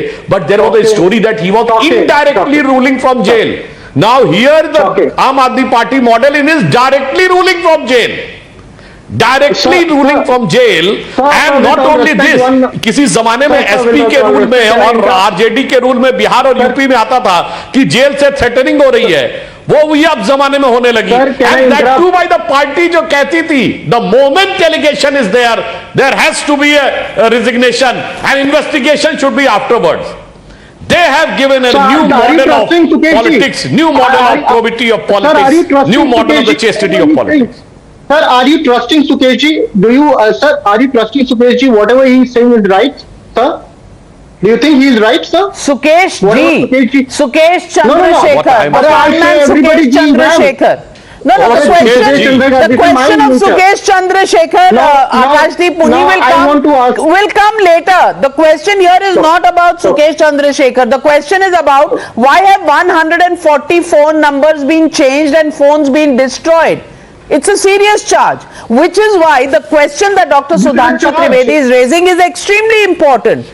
If a minister is asking for files on a pen drive, if phones and digital information is being destroyed, that's the reason people say that if there's a charge against you, step aside, allow a probe to happen, and if you're in the clear, you can always come back, clear your name and come back. Has there been first time that allegations has been made? Has there no allegation against the Honorable Home Minister of this country? Has there no allegation against number of politicians in this country? Even in BJP, there has been, but still they have been continuing, right? So it depends upon the head of the state. As per the statement of Honorable Court, that it is the head of the state who will be deciding who will be there in his or her cabinet, not the opposition. What kind of an and tell me any allegation where a probe of this kind is going on and where there are court matters pending, but Tehseen Poonawalla wanting to come in. Tehseen Poonawalla, is this the right corollary? The fact is 100 crore bribe. The answer is 100 crore bribe, ED ने लिखा है, prove नहीं किया. On the other hand, 140 phones being changed, destroyed, the fact that licenses were being issued between 10 p.m. and 7 a.m. Very hard-working government, I must say. Hard-working or hardly working, we'll come to know in the NCD elections. But here are the facts that I want to put before Dr. Saab. Dr. Saab, one. The Aam Aadmi Party came into power creating a so-called revolution where you said that the BJP and the Congress are tainted parties, and Arvind Kejriwal promised on his kids that the minute an allegation would be made against anybody in his political circle, they would resign. Now you are saying, look, we are not different from the BJP Congress, that's what's happened. So then why should the people of India or the people of Delhi or the people of Punjab vote for you? Because you're doing exactly what you promised to fight against. That's point number one. So one, you've proved on this national television that Arvind Kejriwal misled the people of India and has lied to the people of India. Point number two, you all said on national TV that the liquor policy is the best policy in the country and other states will be forced to follow this model wherever liquor is sold. Today you've withdrawn the same policy which was the best policy in the country. Again, either you are pregnant or you're not pregnant. You cannot be half pregnant. So, so how why was this policy withdrawn if this was the best policy in the country? What was the reason for pulling it back? Third, your excise department, so don't interrupt me, your excise department was the one that raised this thing, that gave a notice. When you all gave a notice, why didn't you all take action against the companies you all gave a notice to? Why did you not follow up on it? Point number four, these specifics if you talk in between, neither I can talk, neither you can talk. It doesn't make sense, right? Let me finish. Then you answer my questions. Point number four, let's come to... Sir, please allow me to finish. Let me answer. Kindly allow me to finish. Does it behove... Let him ask all the questions and then you can answer them together, Akashdeep Muni. Why are you in a hurry for... only interrupting him, but you're not in a hurry for taking any action against those who may have been participating in Liquorgate. Complete your point, Tehseen. Even if I were to believe this is all made up by the Enforcement Directorate and the CBI against Mr. Manish Sisodia, to whom personally I have the highest of regards. It is the honourable courts, the same courts that you quote, that have refused to give Mr. Jain any bail. They have prima facie found guilt in him. Why has Mr. Jain not stopped down? Now the answer cannot be Mr. Modi, Mr. Rahul Gandhi, Mr. Sonia Gandhi, Lalu Prasad Yadav. That cannot be the answer. So I end my submission to asking you, why aren't you promising and delivering rather than liquor? क्योंकि आपने promise किया था पाठशाला, आपने सब कुछ किया मैखाना, आप क्यों अब resignation नहीं देते लोगों को? Akashdeep Muni. Now this is the modus operandi of, with all respect, of BJP and Congress. Ask 10 questions, we give 5 seconds to answer. Now first question. About that promise, I want to remind Tehseen ji of another promise that President of Congress, State Congress President of Punjab, Sidhu ji has made that 300 unit free milegi after as they were in government in Punjab. Now you are interrupting. Now you are interrupting. Now why you are interrupting now? Wait, let me answer. तो ये तो तीन question पूछोगे और 5 second में interrupt कर दोगे. अब रुको, रिप्लाई करने दो. Sir, please let me reply. Second question, why the excise policy was taken back? I request my honorable panelists to go through my verbatim shows previously that there were 849 liquor shops in in Delhi. They were in only 60% area. 40% area did not have liquor shop like Duradi, Kiradi, etc. Sangam Vihar, etc. So that is why illegal liquor was sold in this area. To stop that, new excise policy was made. We've heard. Yes, Akashdeep Muni, we've heard all of that. The question being asked tonight, and Mr. Sethi, I would want to ask you this question. The question tonight is that Akashdeep Muni finds what the Mumbai court says to quote over here. Why doesn't it quote what the courts in Delhi have said about Satyendra Jain. Why hasn't he got bail? And tonight the question is, how can liquor licenses be given between 10 p.m. to 7 a.m.? Why were 140 phones destroyed? Why did a minister need files on a pen drive? And why did the law ministry object to this request? The law ministry under his own government objected to this, saying there is a probe going on, we can't give it to you because these have been confiscated by the investigation agency. Mr. Sethi, दाल में कुछ काला है सब कहेंगे। इन सब बातों से ये कहीं प्रूव नहीं होता कि मनीष सिसोदिया जी जो हैं उनके ऊपर कोई एलिगेशन प्रूव होता है। जो गवर्नमेंट है वो डे नाइट काम कर रही थी, उस दौरान अगर लाइसेंस दिए गए रात के टाइम में, इससे ये प्रूव नहीं होता कि उन्होंने कोई गलत काम करा।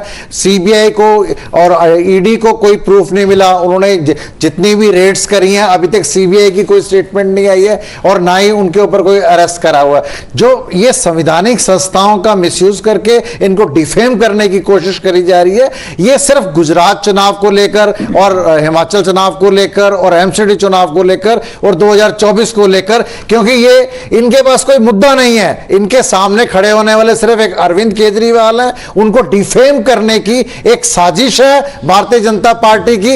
ये साजिश देखिए एक ना एक दिन तो ओपन होगी, आज हो 6 महीने बाद हो, साल बाद हो, ये तो प्रूफ होगा कि वो आरोपी है या नहीं। एग्जैक्टली माय पॉइंट, एलिगेशंस हैं, प्रूव अभी नहीं हुआ। आपकी बात सही है, लेकिन जब तक प्रूव होता है, जब तक मैटर इन्वेस्टिगेट हो रहा है, तो क्या स्टेप असाइड नहीं कर देना चाहिए? प्रोप्राइटी ये कहती है, आम आदमी पार्टी ने ये कहा था पहले, अब करके क्यों नहीं दिखाती जो पहले सबको समझाया था? बिल्कुल कहा था और उस पे आज भी कायम है। लेकिन अगर किसी व्यक्ति को राजनीतिक कारणों से संवैधानिक संस्थाओं का मिसयूज करके डिफेम करने की कोशिश करी जाए, उसका कोई जवाब नहीं है। मनीष सिसोदिया जी जो deputy CM, Satyendra Jain is in jail. Has he resigned, Dr. Sudhanshu Trivedi? Till date, has he resigned?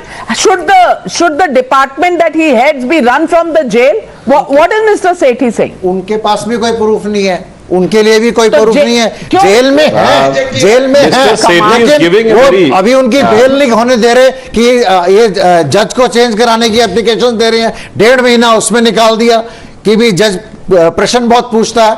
अभी जैसे 1.5 महीना निकल गया, उसके बाद बेल एप्लीकेशन पेंडिंग है। उनके खिलाफ कौन से सबूत मिल गए हैं? डॉक्टर सुधांशु त्रिवेदी, देखिए अभी mister Sethi has given a very amusing logic. उन्होंने कहा the government was working day and night. Sir, the government is working more in night, less in day, and particularly the context of liquor. बहुत अच्छी बात मुझे ध्यान आई। अरे शराब पीने की तो बात ही नाइट होते ही शुरू होती है, और इसीलिए आपने शायद लिक्वर की फाइलें रात में ही क्लियर करने का सोचा होगा। 8 PM के बाद, 8 PM के बाद जब दारू जो अंदर तो बंदा सिकंदर, तब समझ में आया होगा क्या क्या करना है। इसीलिए आपने क्या अद्भुत जवाब दिया है। नहीं, आपके प्रधानमंत्री 18 घंटे काम करते हैं, तब तो आप उनका बड़ा डंका पीटते हो। अगर दिल्ली सरकार के मंत्री या डिप्टी सीएम 18 घंटे काम करते हैं तो उसमें आप शराब से जोड़ते हो। Let me complete the sentence sir. अरे भाई सुनिए तो सुनिए, whenever any minister takes oath, what is the wording of the oath? कि जो भी विषय मेरे संज्ञान में मंत्री के नाते लाया जाएगा, whatever subject is brought under my knowledge in the capacity of the minister, which I will not diverge to anybody else unless and until it is required for the fulfilment of my duty. Sir, ये pen drive में किसके लिए लिया जा रहा था? Sir, अगर ऐसा कुछ है तो पढ़ने के लिए लिया जा रहा होगा, अपना डिफेंस तैयार करने के लिए लिया जा रहा होगा। कहीं उसमें आपने छेड़छाड़ तो नहीं करी, कहीं उसमें आपने छेड़छाड़ तो नहीं करी, ये देखने के लिए लिया जा रहा होगा। इसका मतलब अगर वो अपनी फाइल को, अपनी जो पॉलिसी है उसको पढ़ना चाहते हैं, इसमें क्या बुराई है? तो फाइल मंगवा ले, पेन ड्राइव क्यों? नहीं, ऑफिशियली मांग रहे हैं वो, unofficially minister could have asked to send on his official mail. Everything is available on the official portal, then he could have asked for the official mail. But mail में track होता है किसके पास गया है। ये पेन ड्राइव में क्या था? You were flouting the oath. आप तो एक प्रकार से जो शपथ ली उसका उल्लंघन कर रहे थे। नहीं, pen drive Karan Verma, the question here is, रात को 10 बजे से सुबह 7 बजे licenses are issued. 140 phones are changed. Some of them are destroyed. Then files are asked for on a pen drive. Apart from that, on the website, the excise policy comes in July, but it reaches liquor barons in May. भाई उनके पास पहले है, website पे बाद में आएगी. I want to ask you, if these things that have been mentioned in this remand note by the enforcement directorates are true, isn't this a serious charge that the Aam Aadmi Party will need to answer?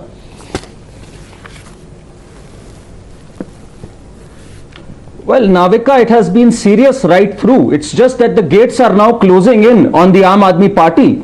When Arvind Kejriwal years back said that I am an anarchist, he meant it.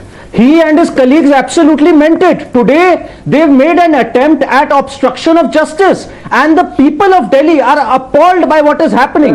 We have two ministers here, Manish Sisodia and Satyendra Jain, who have got no relief from the court. Satyendra Jain is in jail from 4.5 months. The court has said it in no less words that he has criminal antecedents. Why is he still the minister? I don't know. It is in the domain of the executive. Let me but tell you. Why are they allowed to continue? I will tell you why. Sir, please let me speak. I did not interrupt. Please have some decency. Don't be an anarchist here on the debate. Please have some decency when I am speaking. So just please keep quiet then. Please keep quiet. You know nothing. Allow him to complete his point. Allow Karan Verma to make his point, and Akashdeep Puni, I'll give you the chance to rebut. I will give you the chance to rebut. Karan, make your point. Karan, make your point. They have disobeyed every single recommendation of the Dhawan committee. They allowed manufacturers into retail. They made sure that the government was out of the wholesale business. Today it is clear that there was a minimum of 2,500 crores excise loss. After the RTI filed by Ajay Bose in September alone, there was a greater accruement of income through excise by 8 crores per day. So there is a minimum scam of 2,500 crores which we know. Manish Sisodia is quiet ever since Mr. Arora has turned approver. The gates are closing on them, but why are they not resigning? Delhi is angry that these two ministers are retained, and I'll tell you why they are not resigning. Because they are the Vasuli agents of Arvind Kejriwal. One is doing Akashdeep Puni, respond to the charges made by Karan Verma, but also respond to the fact. On why is evidence being destroyed? How many people changed their phones? 34 people, 140 phones changed. Doesn't that sound a little weird to you? No, these are allegations. When they are proven, I'll reply on the same. But I'll reply to Karan Verma that what the court has said. Court has said that why summon Jain if he is not the director, quote unquote, Karanji. And first of all, don't reply. Don't call. There are 35 zones. And you tell me that I don't know anything. There are 35 cherry picking. The court 849 has said prima facie. Now there is a case of money laundering. That is why he has yet not got any relief from the court. Why does he not go to the court and get the FIR quashed? Why does Manish Sisodia not go to the court and get the FIR quashed? So why you are so much indecent when Please don't misquote. Your court. No, I'm not quoting. I'm quoting you that you are indecent when you speak somebody while somebody is speaking. Now let me reply. I know all the facts of the case, sir. I am ready to debate point by point for half an hour, 1 hour on each and every point. There are 849 liquor shops in Delhi, from which there are 35 zones. There were 10 Well, certainly that will be argued, and that is the only argument. Why is there no answer to the arguments that have been put forth in the remand note today? And these charges are very serious. 140 phones being changed, Tehseen Poonawalla, and the fact that licenses are issued at midnight, 10 p.m. to 7 a.m. Does this not raise serious questions about the manner in which this excise policy was being run?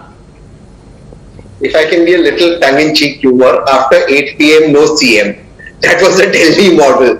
बोला पाठशाला दिया मधुशाला, यही था दिल्ली का model. But look, I'm just asking one question on morality, and I want to ask Mr. Sethi this question. Mr. Sethi, आपने कहा, और ये आपको मैं verbatim quote कर रहा हूँ, इस शो पे आपने कहा कि जो वर्तमान सरकार है, that is the BJP government, is trying to change the judge. So is it your contention on times now that the government of India, any state government, can change judges A, and if judges can be changed, as I quote you verbatim, why doesn't Shri Satyendra Jain ji go to the Honorable Supreme Court, there you have faith, and say, look, we have a suspicion judges are being changed, so do this trial or give the bail in a time-bound manner? Why haven't you moved that application? I'll tell you why you haven't moved. Because prima facie the court has found guilt against Mr. Jain. Now I am asking you a question. Mr. Jain continues to be in jail. Forget at least guilty or not guilty. I believe Mr. Jain is innocent. Why is his ministry running from jail? Just answer that question, because you want to do new politics. I am saying the BJP and the Congress are bad, but you promised new politics. Why isn't Mr. Jain stepping down? Can you answer that question to the viewers?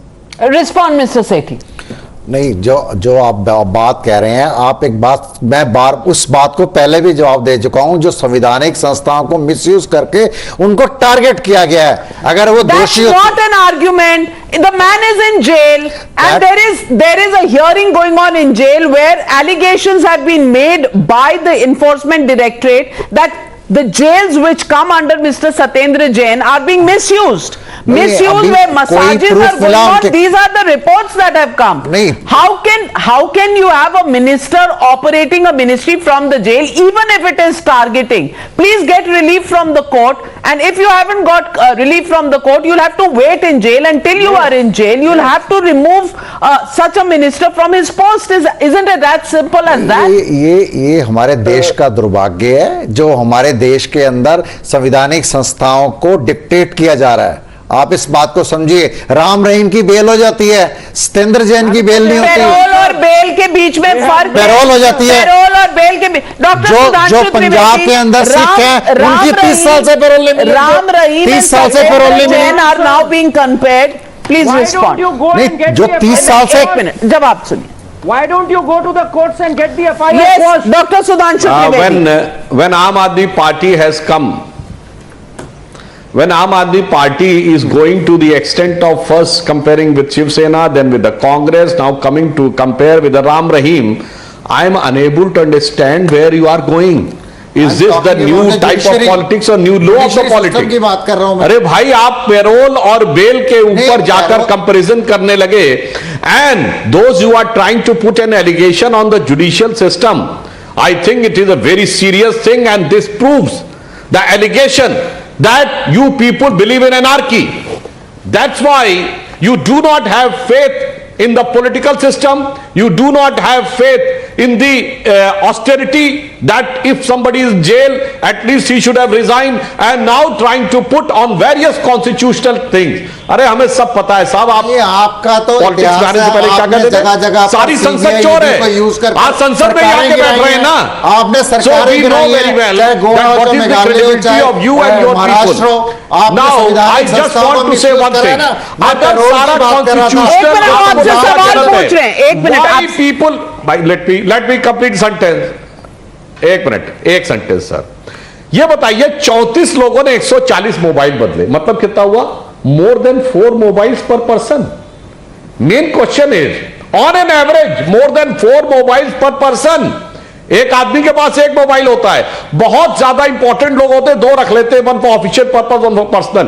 ये 4 साढ़े 4 mobile, ये 4 5 mobile रखे क्यों जा रहे थे? पहले तो इसका जवाब दीजिए ना. जब्त कर लेने चाहिए थे ना, और फिर सारे के सारे बदलने पड़ गए. नहीं करे. अगर वो आरोपी थे तो उनको जब्त कर लेते. एक बात बताइए ना, अगर किसी व्यक्ति ने मोबाइल असली बात, उसमें हमारा क्या जोर है? अगर जब्त कर लिया जाता तो पता नहीं कौन कौन सा राज खुल जाता. आपको कहना चाहिए था, लो मेरा फोन खोलना. देखो इसमें कुछ नहीं मिलने वाला है. सीबीआई को खोलना चाहिए था. कॉपी आप जारी कर देते. मेरा फोन ये है, कोई भी डिजिटल स्कैनिंग करा ले. Well, ladies and gentlemen, the question is about legality. The question is about propriety. The need of 4 to 5 phones and signing everything in the night. Absolutely. And these questions, I'm not even getting into the charges that still need to be proved in a court of law. The question is, eyebrows will be raised on why 140 phones were being changed, including by the excise minister of Delhi. Why change so many phones? Why was digital evidence as charged by the ED being destroyed? Is it true? Why were liquor licenses being actually issued in the dead of the night between 10 p.m. and 7 a.m.? Why was the liquor policy available with liquor barons, if it is true and if the ED can prove this, before it was put on the website, over a month before that?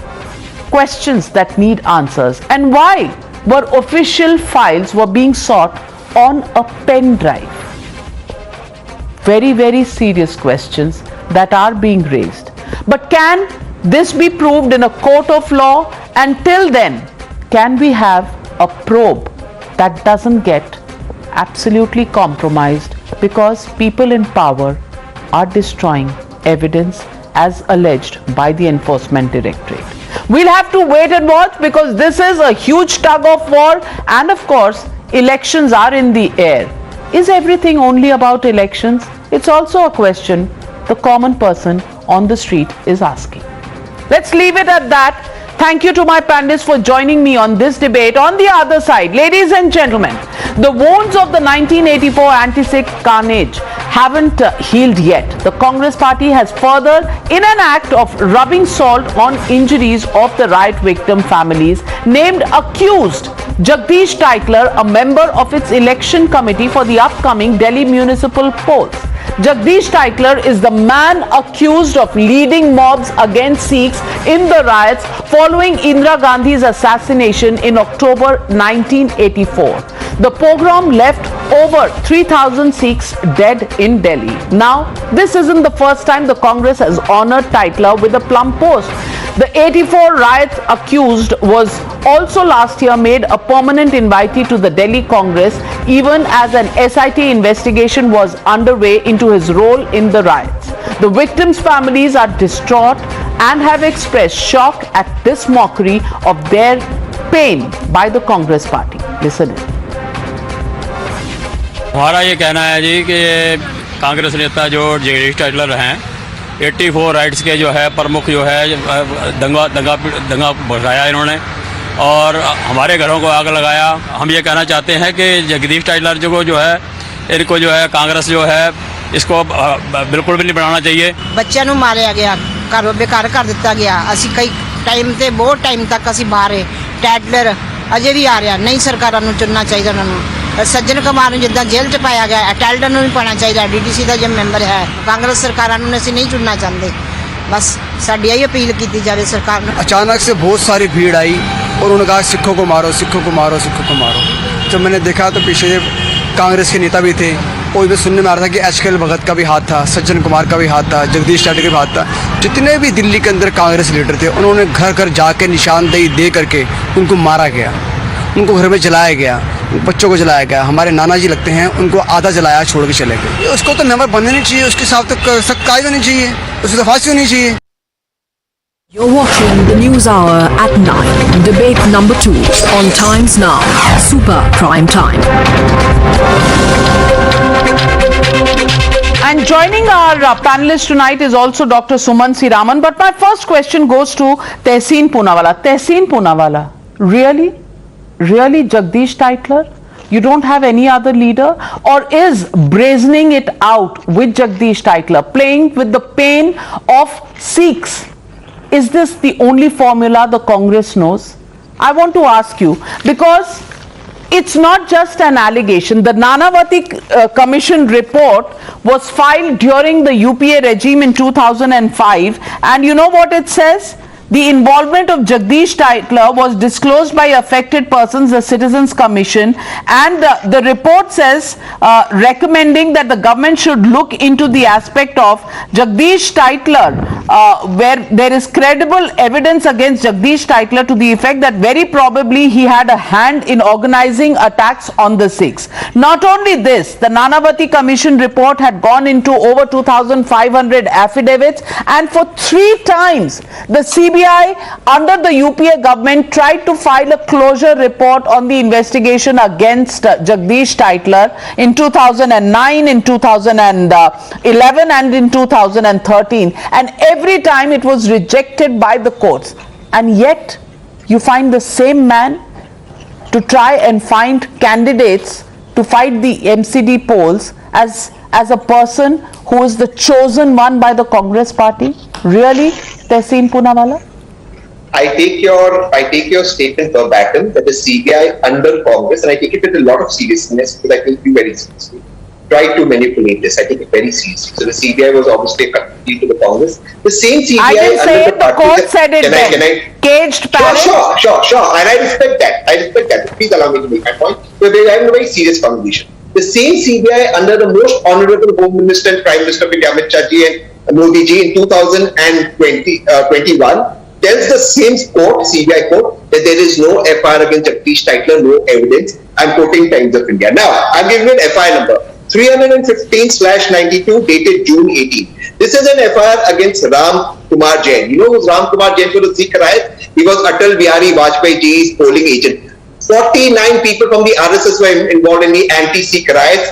Advani ji was trying to shut the FIRs against them. What action has the BJP taken? Therefore, I am saying 8 years Modi ji is in power, no FIR against Jagdish Tytler, no case against Jagdish Tytler. CBI under Modi ji says there's no case, and BJP today is saying that Jagdish Tytler is guilty. I am saying if he's guilty, you should hang him. But your CBI said that there is no case against him in 2021.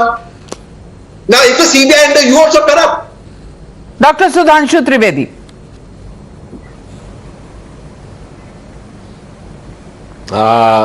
What Mr. Tehseen Poonawalla is trying to say, that I think it is slightly indecent that the manner in which he is trying to say that Jagdish Tytler has nothing to do with that.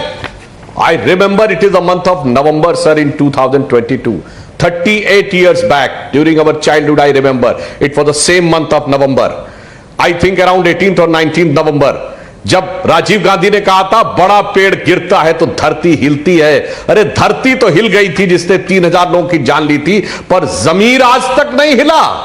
जमीर को कुछ सुनाई नहीं पड़ता है कि यह कहा जाता है कि जगदीश टाइटलर ने किसी प्रकार का, एक तरफ आप कह रहे हैं it mean not even an FIR was lodged.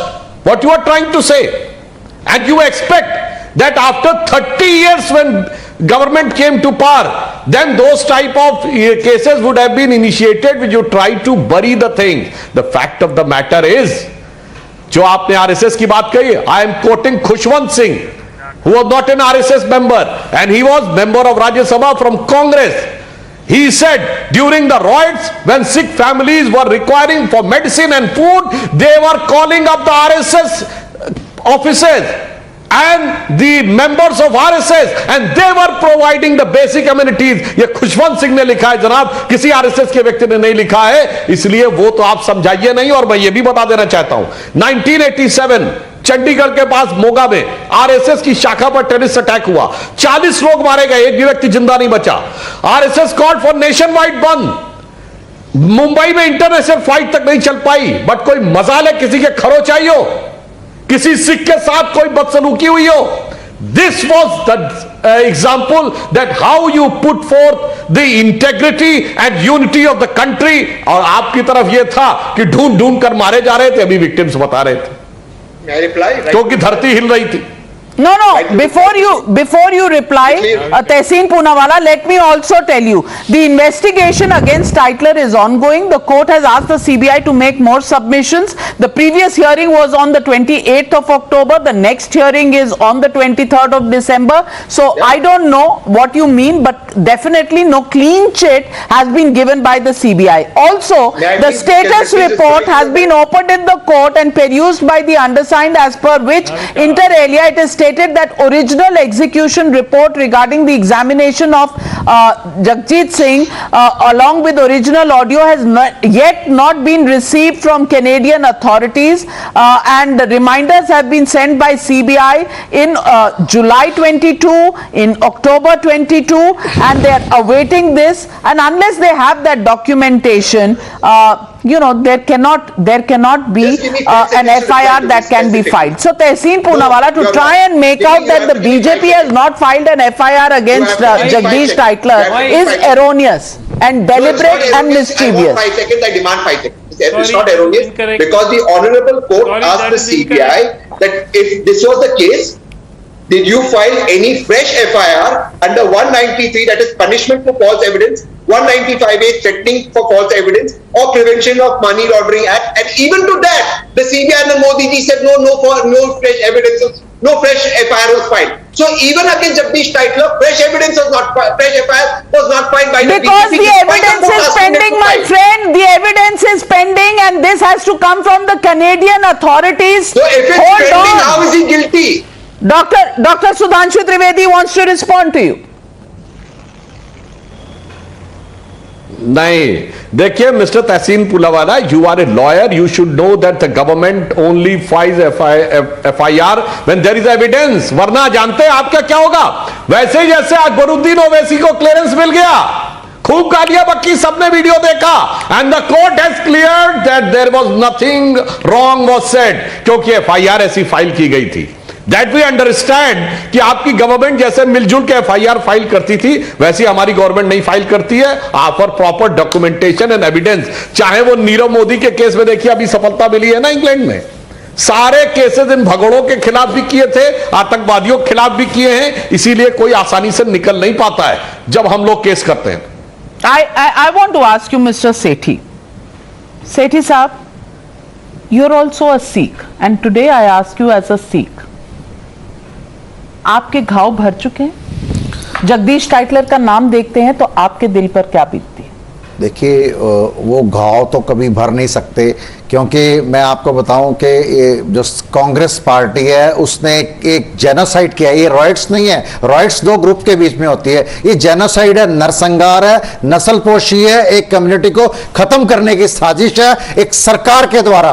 उसके बाद 13 कमीशनें, कितनी सारी जो कमीशंस बनी हैं, उनको इन्होंने न्याय होने नहीं दिया और सिखों के जो जख्मों के ऊपर नमक छिड़का. आज जगदीश टाइटलर, उसमें एक लंबी फहरिस्त है, HKL भगत चले गए, धर्मदास शास्त्री, RK दमन, कमलनाथ, जगदीश टाइटलर उन लोगों में से हैं जो इस सारे प्लानिंग के कर्ता धर्ता थे, इसको प्लान करने में, इसको इंप्लीमेंट करने में. और मुझे कहीं लगता है कि ये कांग्रेस पार्टी को, कांग्रेस हाईकमांड को ब्लैकमेल करते हैं बार बार कि अगर आपने मेरे को ये नहीं बनाया, नहीं मेरे को इन्वॉल्व करा, तो मैं आपके सारे पर्दे खोल दूंगा. लेकिन ये इसकी SIT बनाई, बहुत संघर्ष करा सिख कम्युनिटी ने. इसके बाद, संघर्ष के बाद जो सज्जन कुमार को जेल हुई और कई लोगों को जेल हुई, लेकिन जगदीश टाइटलर के ऊपर SIT का गठन हुआ, उनके ऊपर कार्रवाई चल रही है और उम्मीद है जल्दी. वो भी 38 साल हो गए और पूरे संसार के अंदर एक विधवा कॉलोनी है, पूरे संसार के अंदर एक विधवा कॉलोनी है जहां सैकड़ों विधवाएं हैं, जिनके परिवार के, जो एक परिवार के 29 लोगों को जिंदा जला दिया गया. ये नस्लपोशी करने के बाद कांग्रेस पार्टी इतनी बेशर्मी के साथ फिर जगदीश टाइटलर को दोबारा अपनी किसी ना किसी पोजीशन पे कुछ समय बाद ले आती है. कभी इनके जो वो बोलते थे हुआ तो हुआ, तो वो ये कुछ साल बाद, 1.5 साल बाद इनकी तरफ से कोई ना कोई ऐसी बयानबाजी आती है जो सिखों के जख्मों के ऊपर नमक छिड़कती है. ये दुखांत है हमारे देश का कि 38 साल बाद भी हमें न्याय नहीं मिला. इस न्याय के लिए लोग संघर्ष कर रहे हैं, आज भी कर रहे हैं. उनको पॉलिटिकली, बहुत पॉलिटिकल लोगों ने मिसयूज करा. बेचारे वो आज सुमन सीरामन, the Nanavati Commission report clearly says here, the chairman Justice Sikri was also in this committee and said that witnesses had told the committee about the participation by Shri HKL Bhagat, Sajjan Kumar, Jagdish Tytler in the anti-Sikh riots. Relying upon all this material, the commission considers it safe to record a finding that there is credible evidence against Shri Jagdish Tytler to the effect that very probably he had a hand in organizing attacks on Sikhs. Not one or two. 3,000 of them killed because they wore a turban and followed a certain faith. 38 years later, as a country we should hang our head in shame, Suman Siraman, because they haven't got justice yet, and Jagdish Tytler. Look at the positions he's got since 1984. If I begin to read this to you, you'll wonder that why is this man being rewarded so much? Minister for Civil Aviation under Rajiv Gandhi, Minister for Tourism under Rajiv Gandhi, Minister for Labour, Food Processing, all of these under Rajiv Gandhi. Even in the Narasimha Rao government, Minister for Surface Transport, Minister for Coal, non-resident Indians under Dr. Manmohan Singh, and every single committee, every single pride position in the Congress party since then. Why? Why? Navika, I think that I don't see this lasting for very long, because soon once BJP comes to power in the center, they will take firm action to prosecute Mr. Tytler for what he is alleged to have done. I don't think you have to wait that long, considering we only I'm completely flabbergasted that we are taking this debate today, that 8 years a CBI, what have they done? An SIT has been set up, has an FIR been filed, has a charge sheet been produced, and this man, by all accounts, multiple sources are still saying that he has some role to play in the riots. So unless he is receiving some kind of protection, which I would not like to speculate here, from the BJP, I don't see the logic in having this debate. There is nothing that the Congress party has to say here. If there is evidence against Jagdish Tytler, who is preventing him from being prosecuted? Pain also is supposed to have a logic. Navika, pain should have a logic. Please, Dr. Suman C. Raman, please tell me, do you have a heart? Who is stopping the prosecution of Jagdish Tytler? Answer my question. Okay, so prosecution is awaited for some evidence to come in. Until then, you are saying that the Congress has the right to turn a knife into the hearts of every Sikh and then turn it around as well. Are you saying that logic, pain and logic, Dr. Sudhanshu Trivedi, pain में भी इनको logic चाहिए. Doing this drama on TV. बात drama लगता है आपको? No आपको ये ड्रामा लगता है? सैन पेट्रोदा ने बोला था ना, हुआ तो हुआ, ये उसी को कॉपी कर रहे हैं, ये उसी को कॉपी कर रहे हैं सैन पेट्रोदा को, हुआ तो हुआ। इनको मैं इनको बताना चाहता हूँ 3000 तो ऑफिशियल डाटा है, लेकिन पूरे देश के अंदर 15,000 सिखों का नरसंहार होता है। ऐसा नरसंहार जो सिखों का होता है उसके ऊपर आप वो मैं वही कह रहा हूं कि आप ऐसी भाषा का शर्म आनी चाहिए आपको नेशनल टीवी पे। डॉक्टर सुधांशु त्रिवेदी, ड्रामा हो रहा है यहाँ पर, पेन में क्या लॉजिक है इस मुद्दे का, क्या लॉजिक है पूछ रहे हैं? बिल्कुल, देखिए सुमन सिंह रमन जी की लॉजिक पे मुझे एक लॉजिक की बात याद आई जो सेठी जी ने कहा, 3,000 people officially died and all from one community, whether through Reuters or by the police firing. Can it be called riots? The illogical is to say this is a riot. ये नरसंहार है। और ये भी मैं कहना चाहता हूं इस दिल्ली की सड़कों पर सन 1739 में नादिर शाह के द्वारा हुकूमत के साए में जो कत्लेआम हुआ था, उसके बाद हुकूमत के साए में कत्लेआम हुआ है 1984। Illogical is to say riot. There is no logic in saying it a riot. You say it's a pogrom. You say it a genocide, and it was the Congress which tried to put forth an illogical word, riot, on an issue in which only one community was killed by the Reuters, by the police. बोलिए ना, why you will say it's a riot? Well, Dr. Suman C. Raman, it's not just Dr. Sudhanshu Trivedi, me or Mr. Parminder Sethi who are saying this. The Delhi High Court, when it convicted Sajjan Kumar, said what happened in the aftermath of the assassination of the then Prime Minister was carnage of unbelievable unbelievable proportions in which over 2,700 Sikhs were murdered in Delhi alone. The law and order machinery clearly broke down, and it was literally a free-for-all situation which persisted. The aftershocks of those atrocities are still being felt. Para 152. It also said there was an extraordinary case where it was going to be impossible to proceed against Sajjan Kumar in the normal scheme of things, because there appeared to be ongoing large-scale efforts to suppress the cases against him by not even recording or registering them. Even if they were registered, they were not investigated properly, and even the investigations which saw any progress were not carried to the logical end. My friend, evidence was destroyed, investigations were not carried out. Even the defense does not dispute that as far as this FIR is concerned, a closure report has been prepared and filed, but yet was considered by the learned magistrate. I want to say tonight to you viewers, logic is being sought in the genocide of the Sikhs in 1984 and today. Questions are being raised. Why are we doing a drama? Think about it. If you are human, would you call this a drama? Would you? Just because you support a political party? That's the question. Thank you for joining me on the Newshour tonight.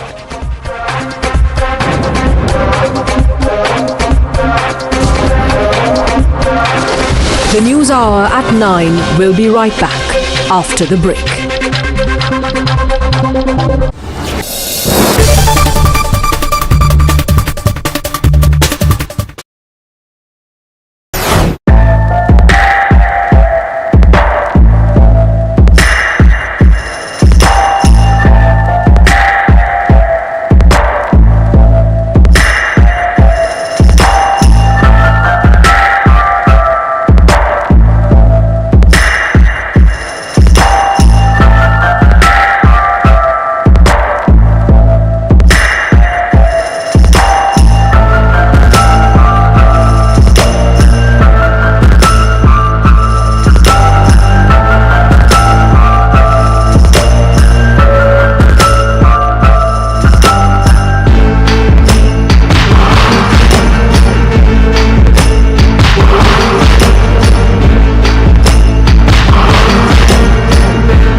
watching the News Hour at 9. The Supreme Court will hear the Gyan Vapi mosque case tomorrow at 3 p.m, a day before its interim order to keep the Shivling area secured ends. ED has opposed actor Jacqueline's innocence plea, said the actor enjoyed proceeds of crimes as gifts and tried to flee the country. Order will be pronounced tomorrow. Mamata Banerjee accused NIA of stoking communal tensions in the West Bengal. This comes weeks after MHA ordered NIA probe into Mominpur communal violence. You were watching the News Hour at 9. Stay tuned.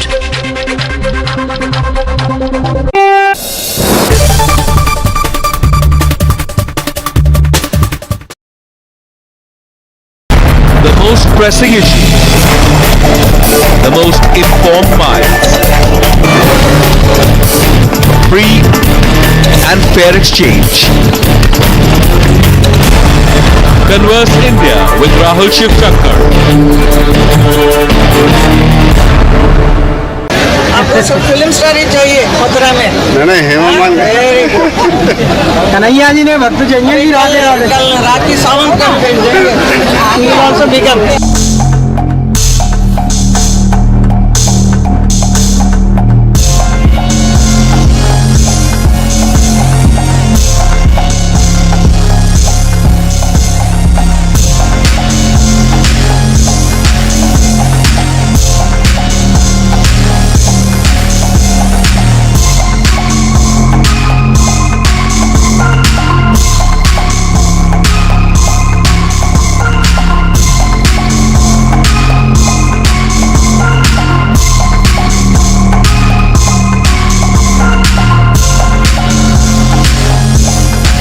Mathura के जो सांसद बनना चाहेंगे उसको तो आप बनने नहीं देंगे। आप दिमाग में सबको ऐसा डाल के रखेंगे फिल्म स्टार ही बनेगा। आपको सब फिल्म स्टार ही चाहिए मथुरा में। नहीं हेमा कन्हैया जी ने भक्त चाहिए जी कल रात की सावन का देंगे।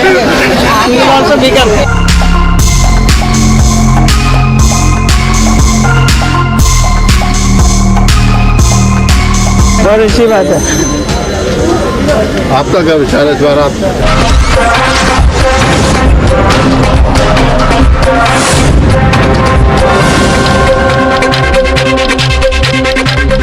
Good evening, hello and welcome. You are watching the Newshour agenda. My name is Pranesh Kumar Roy.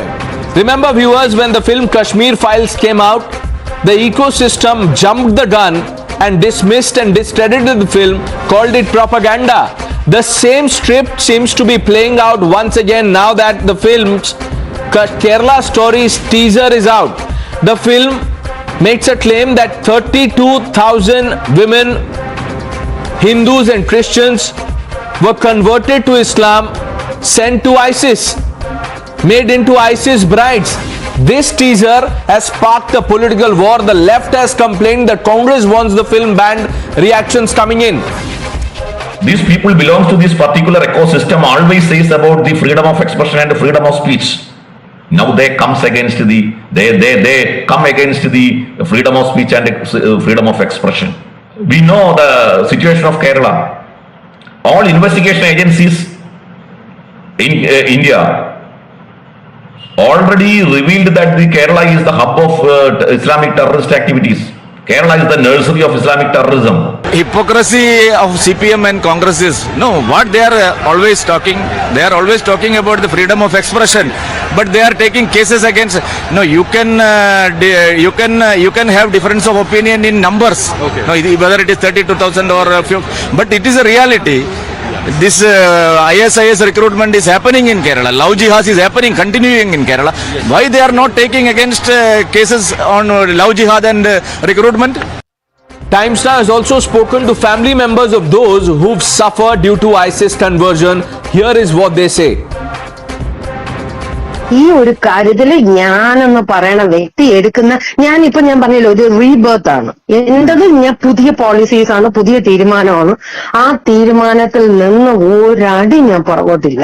നാട് വിട്ടു പോയിട്ടുണ്ടെന്ന് പറയുന്നത് ശരിയാണ്. ഈ പറഞ്ഞ ISISലേക്ക് ജോലി പിന്നെ പോയിട്ട് കൺവേർട്ട് ചെയ്ത് അവിടെ എനിക്ക് അത് കേൾക്കുന്ന യഥാർത്ഥത്തിൽ തമാശ അല്ല, എനിക്ക് തമാശയാണ് തോന്നുന്നത്. കാരണം പറഞ്ഞു വിട്ടവർ ഇന്നും ഇവിടെ സുഖമായിട്ടിരിക്കുന്നല്ലോ. എന്ത് ഈ വിചാരിക്കണ വലിയ കുമ്പത്തിലെ ആളുകൾ വിചാരിച്ചതൊന്നും നടക്കൂലേ? പിന്നെ എന്തിനാ ഒരു സാധാ ഒരു സ്ത്രീ അവരവരുടെ മകൾക്ക് വേണ്ടി ഘോര പ്രസംഗിക്കുന്ന ആ മകൾക്ക് വേണ്ടി ലോകത്ത് എന്ത് വന്ന് നിന്നാലും അതിനെ ഫേസ് ചെയ്യാൻ തയ്യാറായിരിക്കണം ഒരു സ്ത്രീയുടെ മാനസിക കഷ്ടങ്ങളെ എന്തിനു ചൂഷണം ചെയ്യണേ? അത് കയ്യിൽ വെച്ചേക്ക്. എനിക്കത് വേണ്ട, അതില്ല.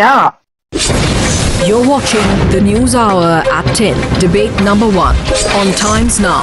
Super Prime Time. Let's open this up. Joining us, Uma Anandan of the BJP, Rahul Ishwar, John Brittas, MP of the CPM, Vivek Srivastava, political analyst, completes the panel. Good evening to all of you.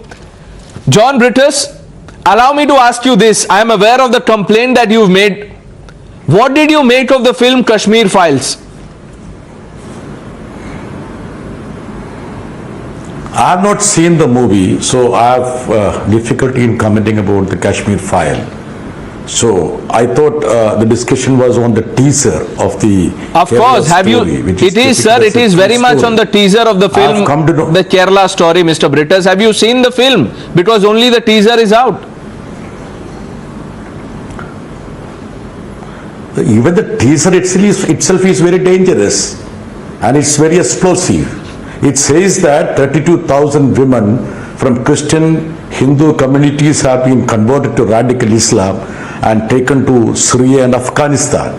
And they say that there is a dangerous game is on in Kerala to convert normal girls to dangerous terrorists. So even the teaser itself is very dangerous. And let me just submit you, I haven't asked for banning this movie at all. I would request you to read my letter written to Honorable Home Minister. No, we are not saying that you are calling for a ban. We are only saying that you have complained that Congress is asking for a ban, Mr. Brittas.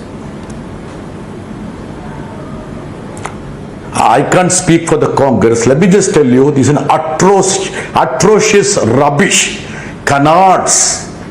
And this would have far-reaching consequences. Kerala is a harmonious society, interdependent society, and there is nothing like this called 32,000 being converted to Islam. I don't know where he got the figure. I am aware of the fact that he was confronted. The director of this movie was confronted. Okay, now Mr. Brittas, let me ask you this. Before I bring in the others, I see several hands going up. Rahul Shivshankar wants to come in, Uma Anandan wants to come in. But let me ask you this. Is your opposition based to the fact or the figure? Let's make that distinction. Are you opposing the fact or the figure? See, no, there is nothing like that. This is to defame the state. And one more thing, I will tell you one thing. There is a scheme. If you cannot destabilize an opposition-led government, you disrupt it and defame it. That scheme is being played out in full. I am living in Kerala. I am a member of parliament from Kerala. I have facts and figures. Earlier there was a propaganda with regard to love jihad, and we had asked questions on the floor of the house, and I know what are the answers I got from the Home Minister. He completely ruled out that. There could be, since it is a harmonious society, interdependent society, there could be conversions either way. But there is nothing to substantiate that there is a one-sided conversion going. There is absolutely no reason or rhyme to think that you see people are being converted to radical Islam like this. Okay, there is no conversion happening. Uma Anandan, this is an attempt to defame the state. This is utter propaganda, rubbish, dangerous. His words, not mine. I think he is in denial. He is living in his own world. I would like to remind him that the former Chief Minister, Mr. Oman Chandy, he had written when the UPA was in rule, in the center, he had written about this menace, about Christian and Hindu girls being converted. The Chief Minister, the ruling Chief Minister then, had written to the Delhi Congress-led UPA time about the menace. A retired top police official, no less than someone like a DGP of Kerala, he had spoken about this menace. And an army officer who lost her child to this love jihad came to court and spoke about the camp in which her daughter Aparna was enticed. So let him be, if people want to be in denial, they are welcome to it. But let them not quote this as an atrocious or anything like that. Only the figures they are telling, how did you arrive at figures? So if it is 3,000, is it okay? If it is 300, is it okay? 32,000 is not okay. Is that? And we have the PFI, the activities of the PFI. And I would like to remind this gentleman about the camps in Tamil Nadu. About 10 years ago, an organization came out with a story, a similar story on this love jihad, the camps held in Vellore district, the camps held in Madurai district, the camps held in Theni district, the camps held in Amur and all that, it was real. And I would like to tell him about the office in Thambuchetti street in the heart of Chennai city. All of this was widely reported. Mr. Britas, answer that. Why are you in denial? The Nikanam. Yes, all this. Why are you in denial? See, I will tell you one thing. I think that she is part of the BJP, and I would request her to talk to your Home Minister, Mr. Amit Shah. Now you tell me, Mr. Britas, now allow me to ask you this, sir. Mr.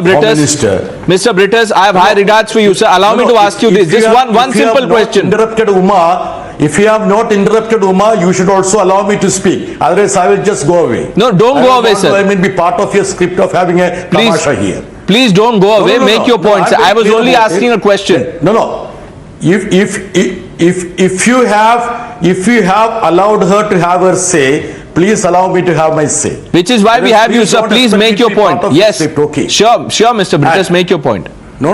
Listen to me. Look, I am also in this television profession. Don't try to interrupt me like that. I have to submit that. She is talking about Umman Chandy having returned to the UPA government. I would request her to request the Home Minister of this India to release this letter to publicly. And second thing, she is quoting ex-policemen, ex-army men. It's a habit of the BJP to co-opt all these retired civil servants to their fold. And just because a retired police officer commented about that, that is not something which should be having some sanctity. And no, madam, I didn't interrupt you. Now listen to me. See, I am telling you this menace, if it is there in UP, it is there in Kerala. If the menace is in Tamil Nadu, it is there in Kerala. It is not isolated to Kerala at all. Since Kerala's population, see, there are 25% Muslims, there could be little more. What I am saying is that just having a pick and choose, isolating Kerala to be a den of this terrorism is something, a nefarious campaign that is being unleashed against Kerala. Okay, now, and there is a script for that. And if people have been butchered in Gujarat, if it is terrorism, then of course this also is terrorism. Okay. I can say that. Okay, Mr. Britas, you are conceding. You are conceding that this is... One minute, Mr. Rahul Ishwar, coming to you. 1 minute, Rahul Ishwar. Mr. Britas is conceding that make a UP story, make a film on Madhya Pradesh, Chhattisgarh, if you can, because if it is happening there, he says it is not just about Kerala. So you are accepting that conversion is a problem. Kerala. No, I am saying that if IS is a problem, it is not isolated to Kerala. It should be a problem for the whole of India, because we are integrated to the global politics. We are all part of the global churning. There will be a couple of people who will be misguided. It's a fact. But having couple of people misguided doesn't mean that 32,000 people have been... Okay, misguided. You see, misguided. This reminds me of what Umar Abdullah had said. Situation to... Point taken. Stone pelters came out every day to attack our forces. The likes of Umar Abdullah said that, look, they are misguided youth. Do you agree with this logic? What logic? Is there any logic in that talk? What logic is there? ISIS, why he is telling it's a terrorist organization, then he agrees. Presence of ISIS itself is a danger. What are they doing? Are they preaching about peace, harmony and all? They are only recruiting terrorism and love jihad. That is their principle. So when he agrees about the presence of ISIS, then he is admitting to that fact. Okay, so he's admitting to the fact, but he's disputing the figure. Rahul Ishwar. Or somebody which thinks about. Yes, ma'am. Yeah, Rahul Ishwar. Yes, Rahul Ishwar is back. Yes, Rahul. Two submissions. As a young Keralite, a young Malayali, we have grown up seeing John Britas sir. He's a very senior media person. We all admit. John Britas sir, I would like to present two people to you. One, it is your letter itself. John Britas sir, a responsible MP writing. The Union Home Ministry put the number at 155 all over the country. Second, let me quote our Honorable Chief Minister, Comrade Dravidian, back in 2021, he admitted and conceded nearly 100 people went and joined ISIS. And Kerala police have been running a de-radicalization campaign from 2018. Yes, we can definitely debate about figures, but on principle, there is an issue of Islamist radicalization, forced conversion in Kerala. We all know in Kerala that there is a Isha Fatima, whose mother is running from pillar to post. There is a Sonia Sebastian. So yes, the 32,000 figures we can debate, but at the end of the day, radicalization is the reality. Yes, there should not be Islamophobia, there should be any other thing, but it's a serious issue of ISIS, or there is a serious Islamist radicalization. Is something we all should fight. Which is why the larger question in all of this, and I want to bring in Vivek Srivastava, from the Kashmir files to the Kerala story, is there an attempt? Yes. Is there an attempt, Mr. Srivastava, to be in denial about the Islamist terror? Yes. Yeah, see, all I want to say is that, Rahul was talking about figures, 32,000 and maybe just 100. Now in a country of 140, 150 crores, it is just a very small aberration and not a national threat that you have to make a movie and spread Islamophobic across the country. Number two, you see the BJP is very clear about Hindu khatre mein hai. That is what they are trying to do ahead of Gujarat elections, Himachal elections, Lok Sabha elections, time and again. You scare up the the community, try to polarize the votes and tell them that, look, all these Muslims are bad people, they are trying to convert you guys into something different. And my third point is that conversion, forced conversion and willful conversion are two different things. On so many debates I come, a Hindu marries a Muslim girl or a Muslim boy marries a Hindu girl. If there is a marital dispute after 2 or 3 or 4 years, if it's Hindu and Hindu marriage, you say, okay, that's a marital dispute. But in case of interreligious marriages, the media shows it as if it is love jihad. No, Mr. Srivastava, 1 minute. Mr. Srivastava, you're trivializing this. I will not allow you to trivialize this. This is not, this inane example of marital dispute. No, 1 minute, Mr. Srivastava, you're talking about Islamophobia. Now tell me, when Hindus are butchered in Kashmir, did you call it Hindu phobia? You said Kashmir Files was propaganda. Yes. Did you say this is a film on Hindu phobia? Yes, Kashmir Files was definitely a propaganda.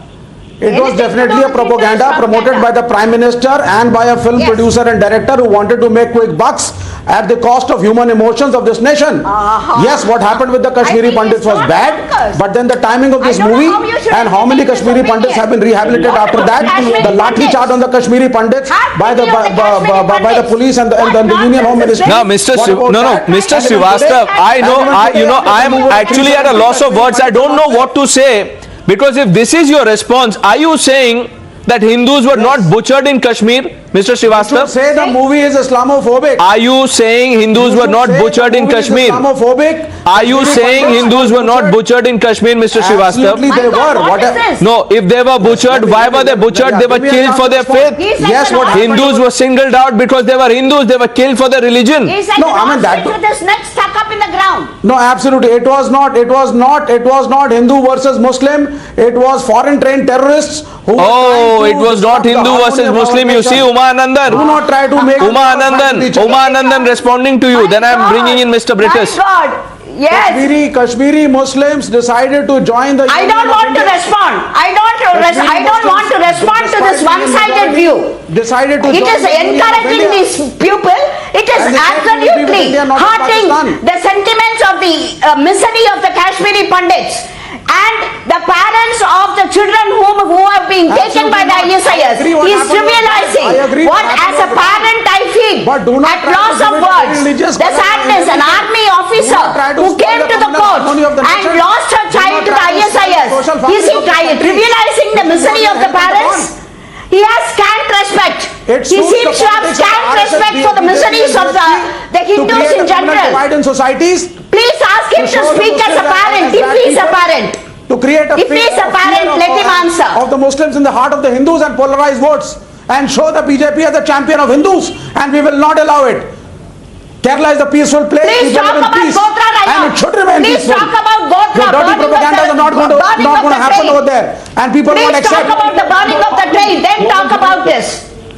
Rahul Ishwar, responding to Vivek Srivastava. As Brekasa rightly said, Kerala is a land of great harmony. We are perhaps the most pluralistic society in the world. But this forced conversion against our ego, against pluralism. Mahatma Gandhi argued for anti-forced conversion law as early as 9 decades. So we should have a sensitive balance in this. Nobody is saying we should hate our Muslim brothers. There should not be Islamophobia. At the same point of time, can a lecture which to Nimisha Fatima's mother, can a lecture which to Sonia Saras's father?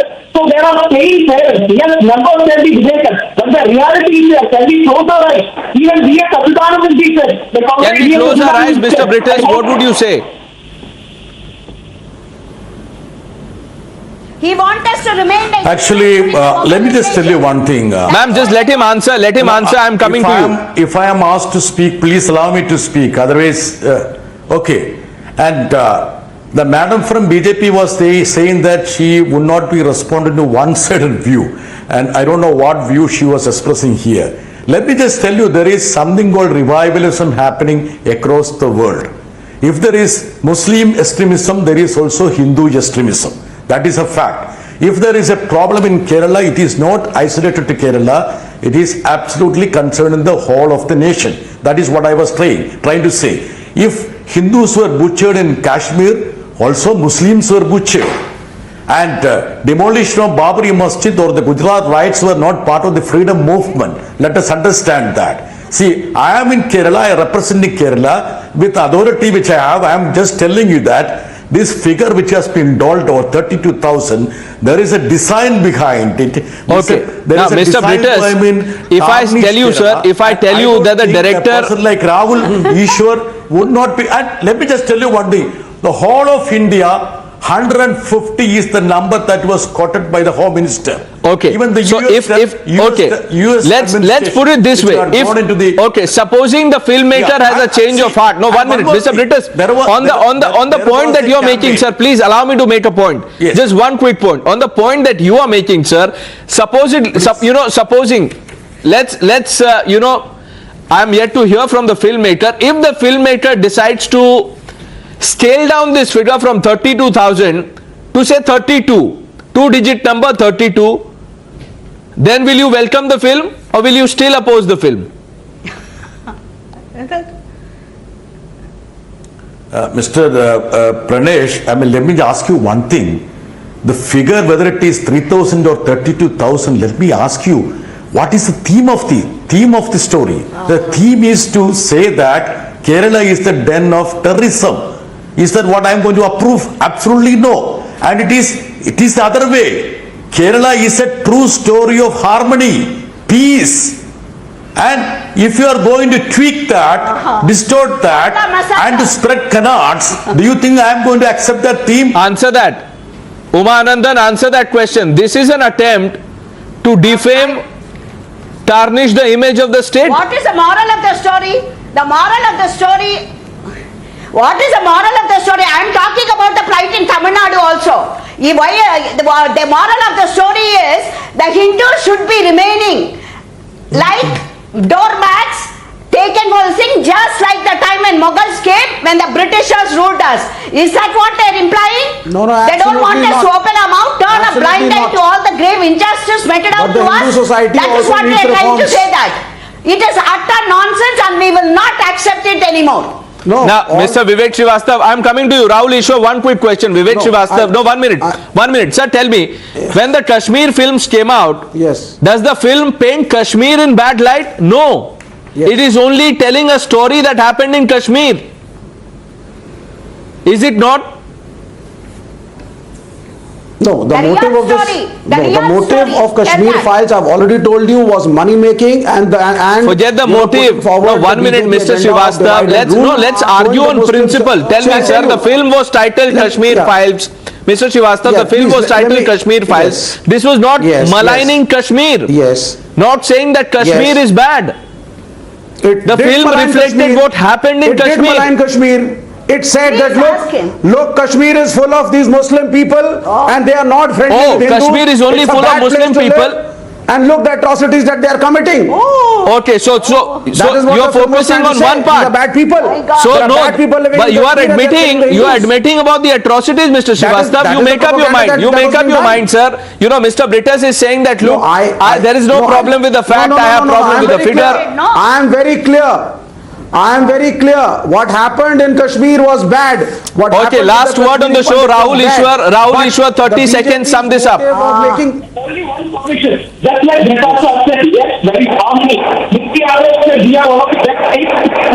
Is best in tourism culture, so many things. But if we shy away from our problems, if we close eyes towards our real issues or many of the real issues, it will only backfire on us. There is an issue of radicalization. There is a strand of Islamist The real radicalism. issue should And be the please Saudi remember, tax from in the Hindu Kerala, society. this space of And the harmony, figure many is running people into went and lakhs. joined ISIS. It's a That shame should to be us, the and we issue should on which we should introspect discuss rather and than. All right, we must introspect on that note. Let's and find solutions. We've run out of time. I thank all of you. Uma Anandan, Mr. Britas, Rahul Ishwar, Vivek Srivastava for joining us on the Newshour agenda on Times Now. Whether Kerala story is a hate story or a fake story, the viewers will decide. It's only the teaser that has come out. Let's not jump the gun. Thanks for watching.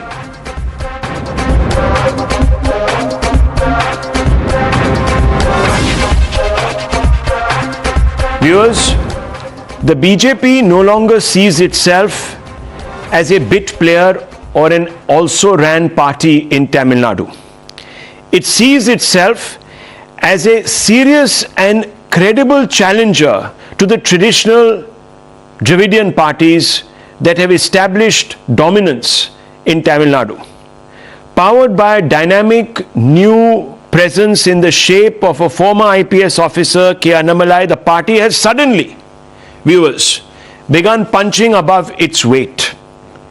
Not in terms of votes for now, but at least when it comes to setting the narrative, the agenda, or even being positioned as perhaps the most persistent and truculent adversaries questioning on a daily basis the government in power.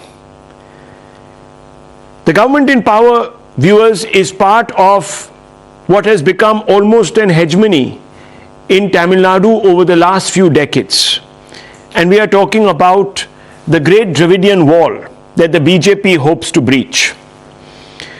While its rivals concede that the party has certainly acquired an edge in the game of driving conversations and is punching above its weight in this one category, they still don't rate its electoral prospects, at least as of now. The BJP has been branded a Hindi belt party, an outsider force that doesn't hold Tamil culture in high esteem. At least that's what is being said about it by its traditional rivals. They also point to the party's overtly Brahminical vote bank worldview when it comes to their politics. Today, viewers, we have the opportunity and the privilege of speaking to K. Annamalai, who is of course leading this challenge, as I just told you, for the BJP in the state of Tamil Nadu, to determine whether the BJP is guilty as charged by its rivals, or whether this is a falsehood, and if so, why does he think so? What has led the BJP to be branded a Hindi belt party, and can it overcome some of these perceptorial hurdles? So let's begin our conversation. Mr. Annamalai, thank you for speaking to me. Thank you for speaking to Times Now. For a long time now, there's been talk that the BJP has been making significant inroads in Tamil Nadu. But have you really? In 2011, your vote share in the assembly elections was about 2.2%. Correct me if I'm wrong. In 2016, it grew to about 2.9%. 2021, it fell back to 2.6%. There is a perception that the BJP is very vocal in Tamil Nadu, but electorally, it hasn't made much progress. Now, how do you respond to this, and why do you think this is the case?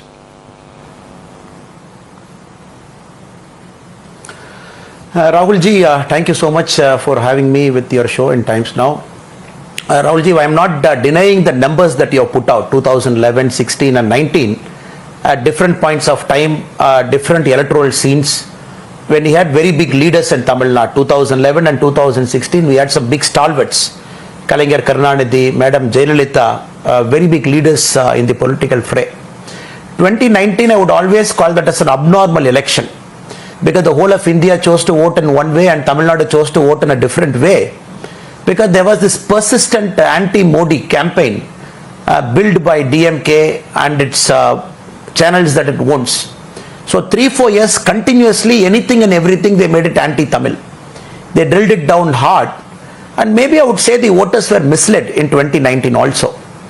Now 2021, if you look at the assembly election that had happened, probably the first elections that happened without this big stalwarts, BJP contested in 20 seats. We were in an alliance with the ADMK, and DMK came to power.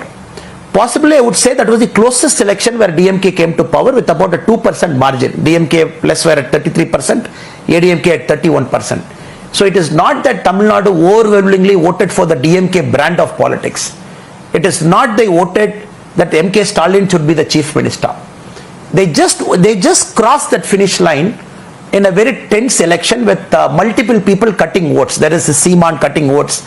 There is this Kamala Hassan who was leading a friend. Then there is the ADMK alliance.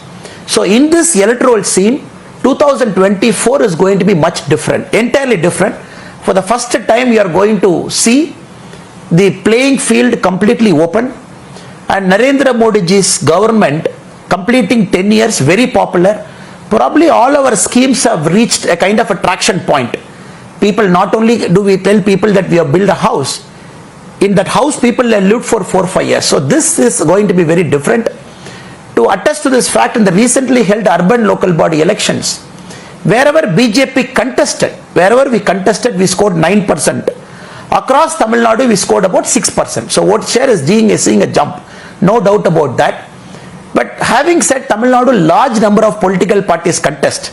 Even with 20, 22, 23% vote share, you make a significant difference. So we believe at this point of time, BJP's vote share is in double digit. Like you said very clearly in the beginning, the test is only going to be 2024 elections. We have to wait till then.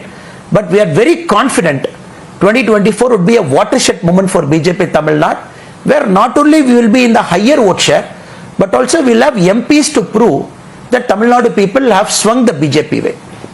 But you are still admittedly going to be playing the supporting role. You have said just very recently that the party's alliance with the AIADMK is intact in Tamil Nadu, and the AIADMK will lead the alliance also in the 2024 Lok Sabha elections. How long do you believe the party will remain in the shadow of the AIADMK or other regional outfits?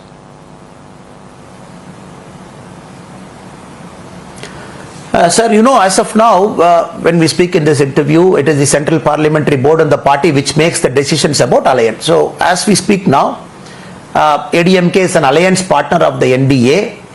In Tamil Nadu 2021, being a larger party, they led the alliance in 2019 also. So, in 2024 also, when I am speaking as a state president as of now, so they are in an alliance. So, it will be foolish of me to say that BJP as of now is bigger than ADMK, so we will lead the alliance. So that even very seasoned political commentators like you will not agree to that. So BJP as a party, we are very ambitious. We want to grow faster, possibly come to power in a day in Tamil Nadu sooner than later. But these are things that parties make decision in a larger frame of mind. Very senior leaders, they make that decision. So I hope and pray BJP would be in a position, maybe about 16 months from now, in a position of strength. Where last time we contested with 5 seats in Lok Sabha. There were times where we contested 11 seats. This time we believe we are in a much bigger position. We can contest more number of seats. The party has grown. That is a decision for the parliamentary board to decide. Okay, fair enough. Let's just look at the South as a whole, because as you said, the Tamil Nadu picture in 2019 was a bit of an outlier. So let's just look at the situation. In Karnataka, you're in power. There is an election looming.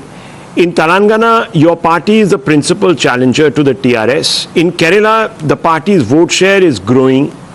Possibly now the BJP in Kerala can independently, and it has been of course, but can independently claim that it has definitely dented the two principal other challengers there, the left and of course the Congress. There is a lot more scope for growth in Andhra Pradesh. In fact, you were bold enough to drop your traditional ally there and go it alone. What therefore is the problem, the main obstacle in Tamil Nadu?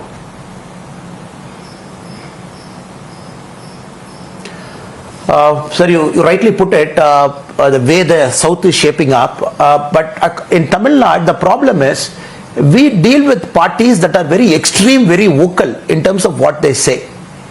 Congress after 1967 has lost power in Tamil Nadu. No national party in the last 60 odd years is able to gain power in Tamil Nadu. The problem is the Dravidian parties or other local parties, the sub-regional parties, caste-based parties, they are very vocal. And when 6-7 parties, they speak in one frame of mind. For example, when there is a new education policy, when the third language is made compulsory, but Hindi is made optional. So this is a very big shift that has happened in the Indian political scene from 2020. So what happened, all these 7-8 parties of Tamil Nadu except BJP, they even oppose a third language being taught. So BJP is the only party which is trying to educate. Many a times we have to educate our voters also, educate our Tamil Makkal also, that third language is the need of the time. So once we accept a third language, Hindi is optional. We can study either a Kannada or a Telugu or Malayalam, whichever you are comfortable. So the noise actually drowns us. Many point of time it is a bigger noise. And another unfortunate part is also all of these political parties, they have a news channel, they run a newspaper. So they dominate this mind share. They keep talking morning till night, and many a time many false narratives are pushed, false news are pushed. So BJP is operating in that domain where not only have we do politics on a daily basis, we also have to educate our voter, we also have to educate our Tamil Makkal. So many a times when BJP is gaining strength, you see in Tamil Nadu, all those people, they gang up together. The parties gang up, they attack BJP when people are shifting to other side. So many a times our foes also become friends to that side. So it's a very complex political field. So we have to maneuver all of them, outmaneuver them, make sure the message reaches them very pointedly, very clearly. At the same time, every time DMK is on a back foot. You just see, sir, DMK is in power for 16 months. The biggest issue DMK is talking for the last 2 months is the so-called Hindi imposition, which is actually not true, and the EWS quota, which is approved by the Supreme Court. They are not talking about the governance model. They are not talking about the Dravidian development model. They are not talking about CM's achievement in the last 16 months. This is their go-back model. Every time DMK is under pressure, they go back to Hindi, they go back to Tamil pride, they go back to center being against the Tamil interest. They create a narrative. So many a times they have tried successfully. Okay, but so this is their stock in trade. But Mr. Annamalai, so BJP, we are I understand happy. that. It's we have pushed DMK back to their old game. Okay. So now, if you talk in the last 1 month, Tamil Nadu has seen two different peculiar protests. Okay. BJP leading a protest against DMK in Tamil Nadu saying, no Hindi is imposed, but you are not growing Tamil language. DMK leading a protest against BJP and others saying you are trying to impose Hindi. So this is a parity game now, where we are very genuinely with data pointing out, it is not Tamil has grown under DMK. Only English has grown in DMK. Mother language is not growing. So these are all very complex issues in Tamil Nadu, sir, where it needs time for issues to get matured, people to understand. There is no doubt. But I am confident with the election fever in 2024, people would make the right choice. Okay, but there is no doubt, Mr. Annamalai, that the BJP is an ideology-driven party. There is no doubt about that. I want to ask you this. Can Hindutva unlock the Dravidian door, so to speak? Or is this binary wrong?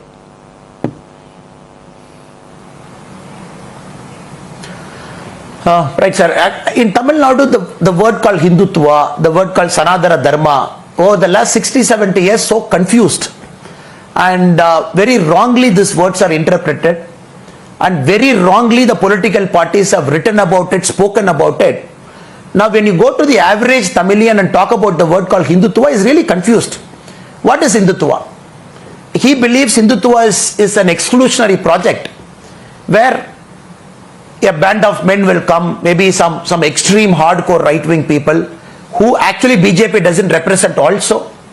They might go and bash up some Muslim or some Christian somewhere. like what we have seen in different points of India, which actually BJP doesn't subscribe to that version. That is the version they are trying to sell. Sanatana Dharma, immediately when we say in Tamil Nadu, they say Sanatana Dharma means there is an upper caste, so-called Brahmin caste, which is trying to subjugate all of us. So we are trying our best over a point of time. Maybe we have gone aggressive in the last 1 year to accurately position what is Sanatana Dharma, a timeless Dharma that is encompassing of everybody. That doesn't talk about upper caste, lower caste. Also about Hindutva meaning, when the state government is doing appeasement politics on a scale which Tamil Nadu hasn't seen on a scale. The Coimbatore blast is a classic example. When we are trying to say, when BJP is trying to represent the Hindu interest, doesn't mean the BJP is going against the Christian or Muslim interest or the minority interest. But Hindus feel threatened in Tamil Nadu. It's a fact. Hindus are not being properly represented in Tamil Nadu. That is a fact. And the Christian missionary groups are allowed to operate in Tamil Nadu on a large scale. That is a fact. So this is something we are trying our best to position it correctly, where we are not against anybody. But this government is specifically against the Hindu community, the temple issue, temple closing, taking gold outside the temple, allowing HRNC department to control temples by putting somebody inside the temple, where the worshippers don't have a free choice. So it is taking time, sir. It is not that immediately people accept it. I agree with you. It takes a lot of time to unravel all the nonsensical narrative that is fed to our Tamil Makkal. It will take a little bit more time, but we are confident we will reach there. On that point, HRC Act, that can easily be reversed by the center itself. So would you not want to establish your credentials by undertaking such a liberating, for example, project driven centrally?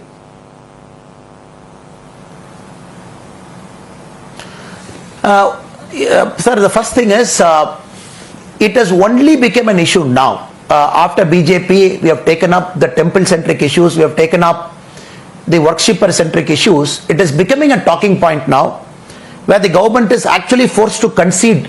In many ways, we have put them in the back foot in the last 1 year. So we want it to become a people's issue. We want it to achieve a certain level of momentum, which is happening now. Till then, we are trying to educate our people, because this act is there for the last 50-60 years. And DMK somehow portrays this as a social justice model, where a HRNC department is trying to control the temple because they don't want Brahmins to come and control the temple. We are saying this narrative itself is unfair. It is not that so-called Brahmins are controlling. Brahmins are a part of it. They have tried to enrich Tamil Nadu's history at different points of time. But somehow from 1949, the anti-Hindu rhetoric of DMK has become an anti-Brahmin rhetoric. Somehow they are able to sell that narrative also. So there are a lot of groundwork to be done. Are you talking about A. Raja? Also, sir, we want to educate, at the same time do active. Are you talking about A. Raja, who said? Yes, sir. And let me quote him. If you look at it, yes, let me quote him. For the viewers' benefit, he said, "One will remain a Shudra, prostitute's son, till they remain a Hindu," unquote. Where is this coming from? You will be very surprised, sir. It is not A. Raja's uttering for the first time this. Many DMK leaders have uttered this, much worse than this. The rhetoric against the Brahmin is absolutely worse than this. But they have spoken, they have escaped it over the last 30-40 years. But right now I am happy that people are questioning. It is not that BJP is questioning. People are questioning. Who are you to speak? For the first time, DMK is confused. This is the language we are using for the last 50 years. Why are you suddenly questioning us?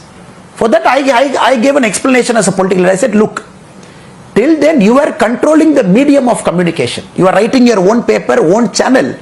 There was 100 people in a room. You are speaking whatever you want. You are escaping. For the first time, with the social media, with the cell phone, with the technology, with the active English news media, first time people are questioning it. I am in a way very happy, sir, that A. Raja's statement, it has reached the shore, it has assured all the countries, and Tamil people have genuinely taken affront to it. But previously this was not happening. 20 years back it was not happening, because the medium was controlling. Now these are the signals I am pointing out to you, sir. It is becoming a people's issue.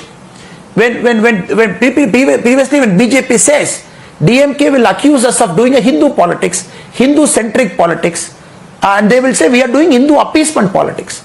Now for the first time people are rightfully saying no, BJP is not doing that. You are doing a minority appeasement politics. You are abusing Hindus, which BJP is questioning. This shift has taken so much years to happen, sir. It's a matter of time. That is why DMK is forced to go to temples. Okay, now, but DMK minorities, is trying to do when the you last say 1 year. minorities. No. We worship God. We respect God. Okay. The CM's. But Mr. Annamalai, when you talk about minorities, the CM's wife does visit to all kinds of temple. Okay. The CM's son-in-law is going to temple just to show that we are also a party which will respect Hindus. That is the first time it is happening in Tamil Nadu. So you've just accused the DMK of playing the appeasement card, but I mean, let's look at some of the minority population in the state. They hardly exceed 6.5%.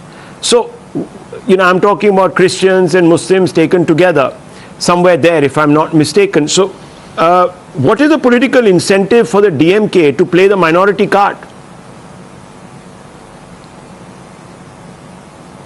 Rahulji, with due respect, with Christians and Muslims in our state, it is about 13%. Okay. 6.5 Christians and 6.5 Muslims.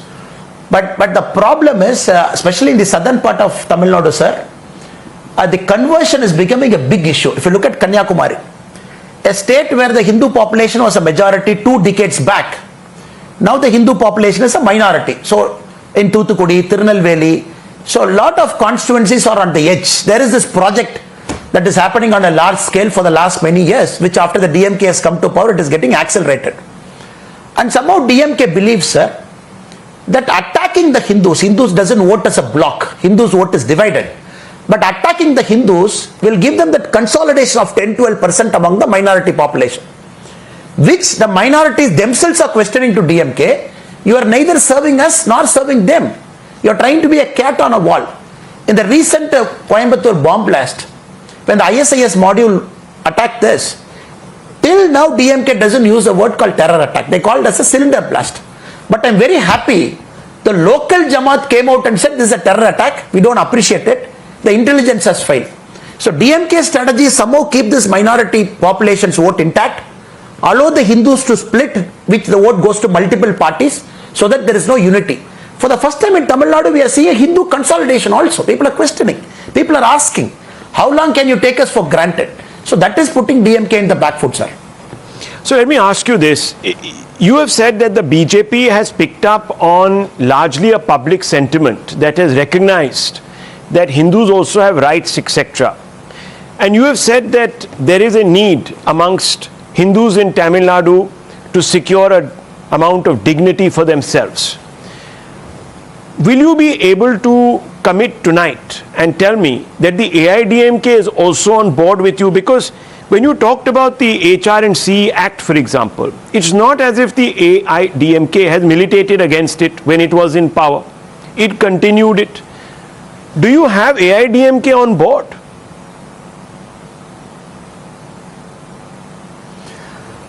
It's a very straight question, sir. Some of the Tamil Nadu politics over the last 5-6 decades, it has taken a lot of people for granted. 4 years, it's a normal politics. The opposition parties will get active after 4 years. Then there is a change of government which happens routinely. But when Dr. MGR started the party in 1972 and later when Madam Jayalalitha came, they tried their best to balance. Though the HR&C Act was there, it was never misused. Now you see, for example, in the Chidambaram Nadaraja temple, which is one of the 5 important places for Lord Shiva, the HR&C minister daily threatens the Dikshidhar of Chidambaram temple, daily threatens. Just yesterday he has threatened it. Though there was an act which was kind of a dormant, other things were happening in the ADMK time, which also I am unhappy. The Tamil Nadu doesn't have any place for the HR&C Act in the first place. But in the DMK it is being misused. There are 2 levels of arguments, sir. It is misused on a daily basis. Threatening, the Nityakala Puja doesn't happen. They have given a short shrift. The money is being taken out and cars purchased. All the officers' salary is paid from the temple when it is not the exclusive provision of the HR&C Act also. But I can commit to you as a BJP man. When we come to Tamil Nadu, whenever the BJP comes to power, the day one, whoever is our chief minister, because this is a party's ideology locally as a Tamil Nadu BJP unit, he or she will 100% take that act out. Because we have to liberate temples. These are all great temples built by great people in a fantastic social justice model. Rajaraja Cholan, the great Tanjavur Bragadishwara temple, everybody had a right to go inside. In fact, the so-called poor and the oppressed, they were given the permission to go and light the lamp inside. That kind of what? They spoiled it in the last 70 years and they are giving a false sense of social justice. It will happen. But I hope and pray the ADMK party also realizes the political dynamics in Tamil Nadu is changing. No, so I'm asking you voter this. cannot be taken for granted. I understand. If But the ADMK reason comes on board with respect to this, I'll be very happy, sir. But the Prime Minister is an avowed anti-corruption crusader. He has always said in Hindi, na khaunga, na khane dunga. Unfortunately, this cannot be said about the AIDMK. You know the legacy of corruption that has tainted the party, and I'm not saying it's only particular to the AIDMK. It has happened also with other political parties. But therefore, given this crisis of credibility on such a fundamental issue, can you really be natural partners?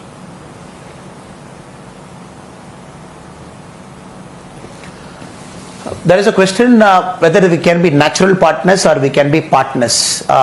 Two different ways of looking at it, sir. With respect to the corruption issue, we are very clear Tamil Nadu deserves a government that is free of corruption. That is free of corruption. We had chief ministers going to jail. More than any other state, we had raids being conducted and crores of money unearthed. But this is a very tricky issue, very touchy issue. But I can only speak for myself as a BJP state president. We are very clear. We want to bring honest people to politics, bring honesty, align BJP Tamil Nadu fully in sync with Modi ji's image. But that's a call I can only speak as a local party president. With respect to the being partners in an election time, we agree on a lot of issues. The main issue, we need a Dravidian party with a national character, because many things we can't solve at one go. We want to solve one issue at one time. Since you're looking at this alliance with the AIDMK because the party has a national outlook, let me quickly ask you my final question. What do you think should be the link language nationally? Should it be English? Should it be some other language?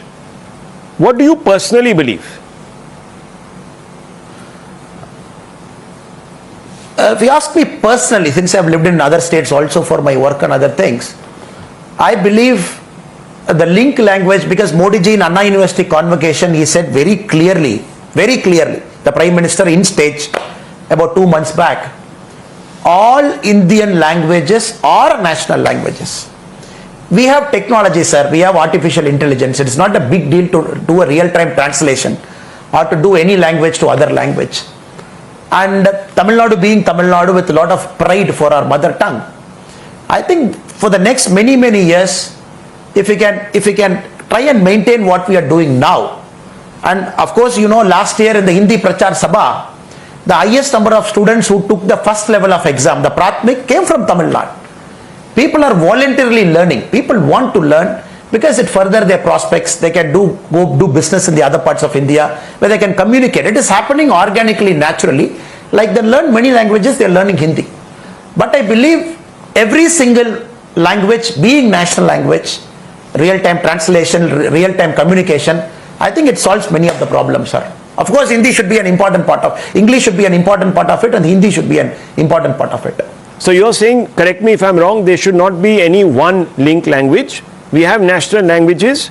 We should accept the diversity. Absolutely, sir. Every single language can be a national language. With technology, it can be made possible, sir.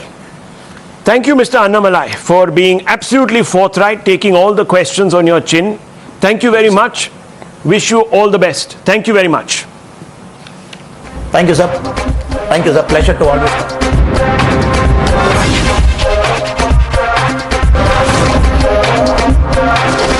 The News Hour at 10 will be right back after the break.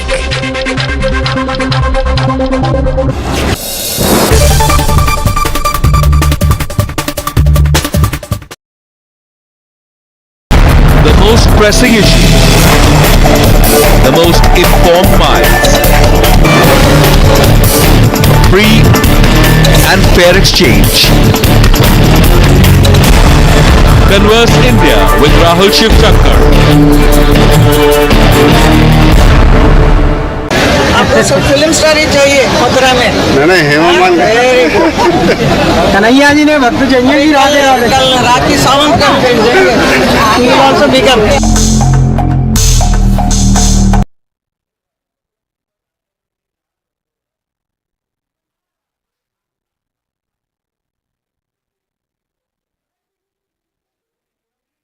Watching the News Hour at 10.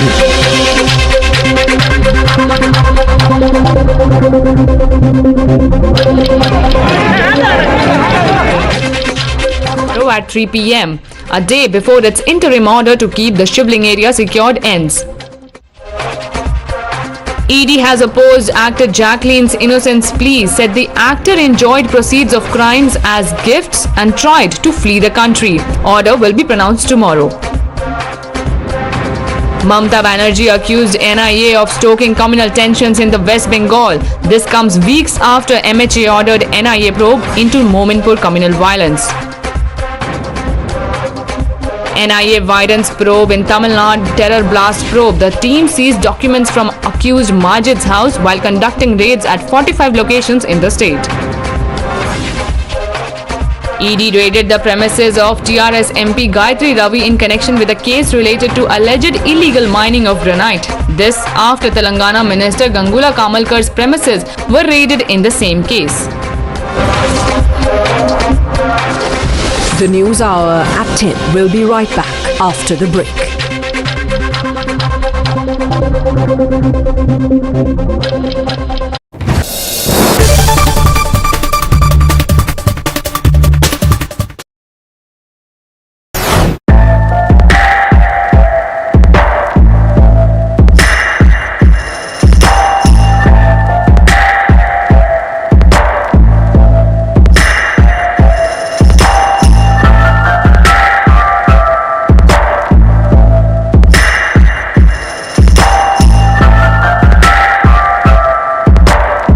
Watching the News Hour at 10.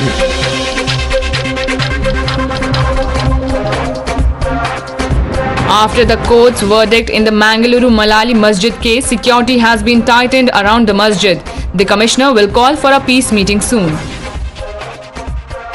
Private madrasas in Assam have been asked to provide all information about their institution, including the location and teachers' details, to the state government by December 1 this year.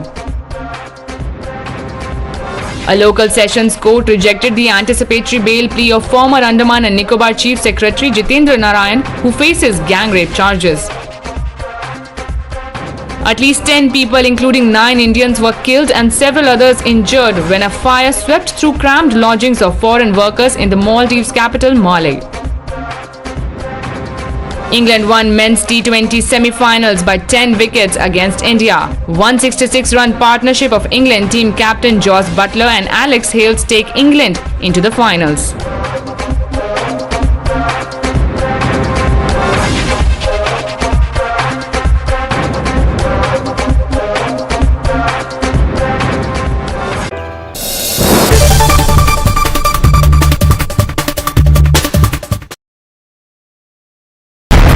Most pressing issues, the most informed minds,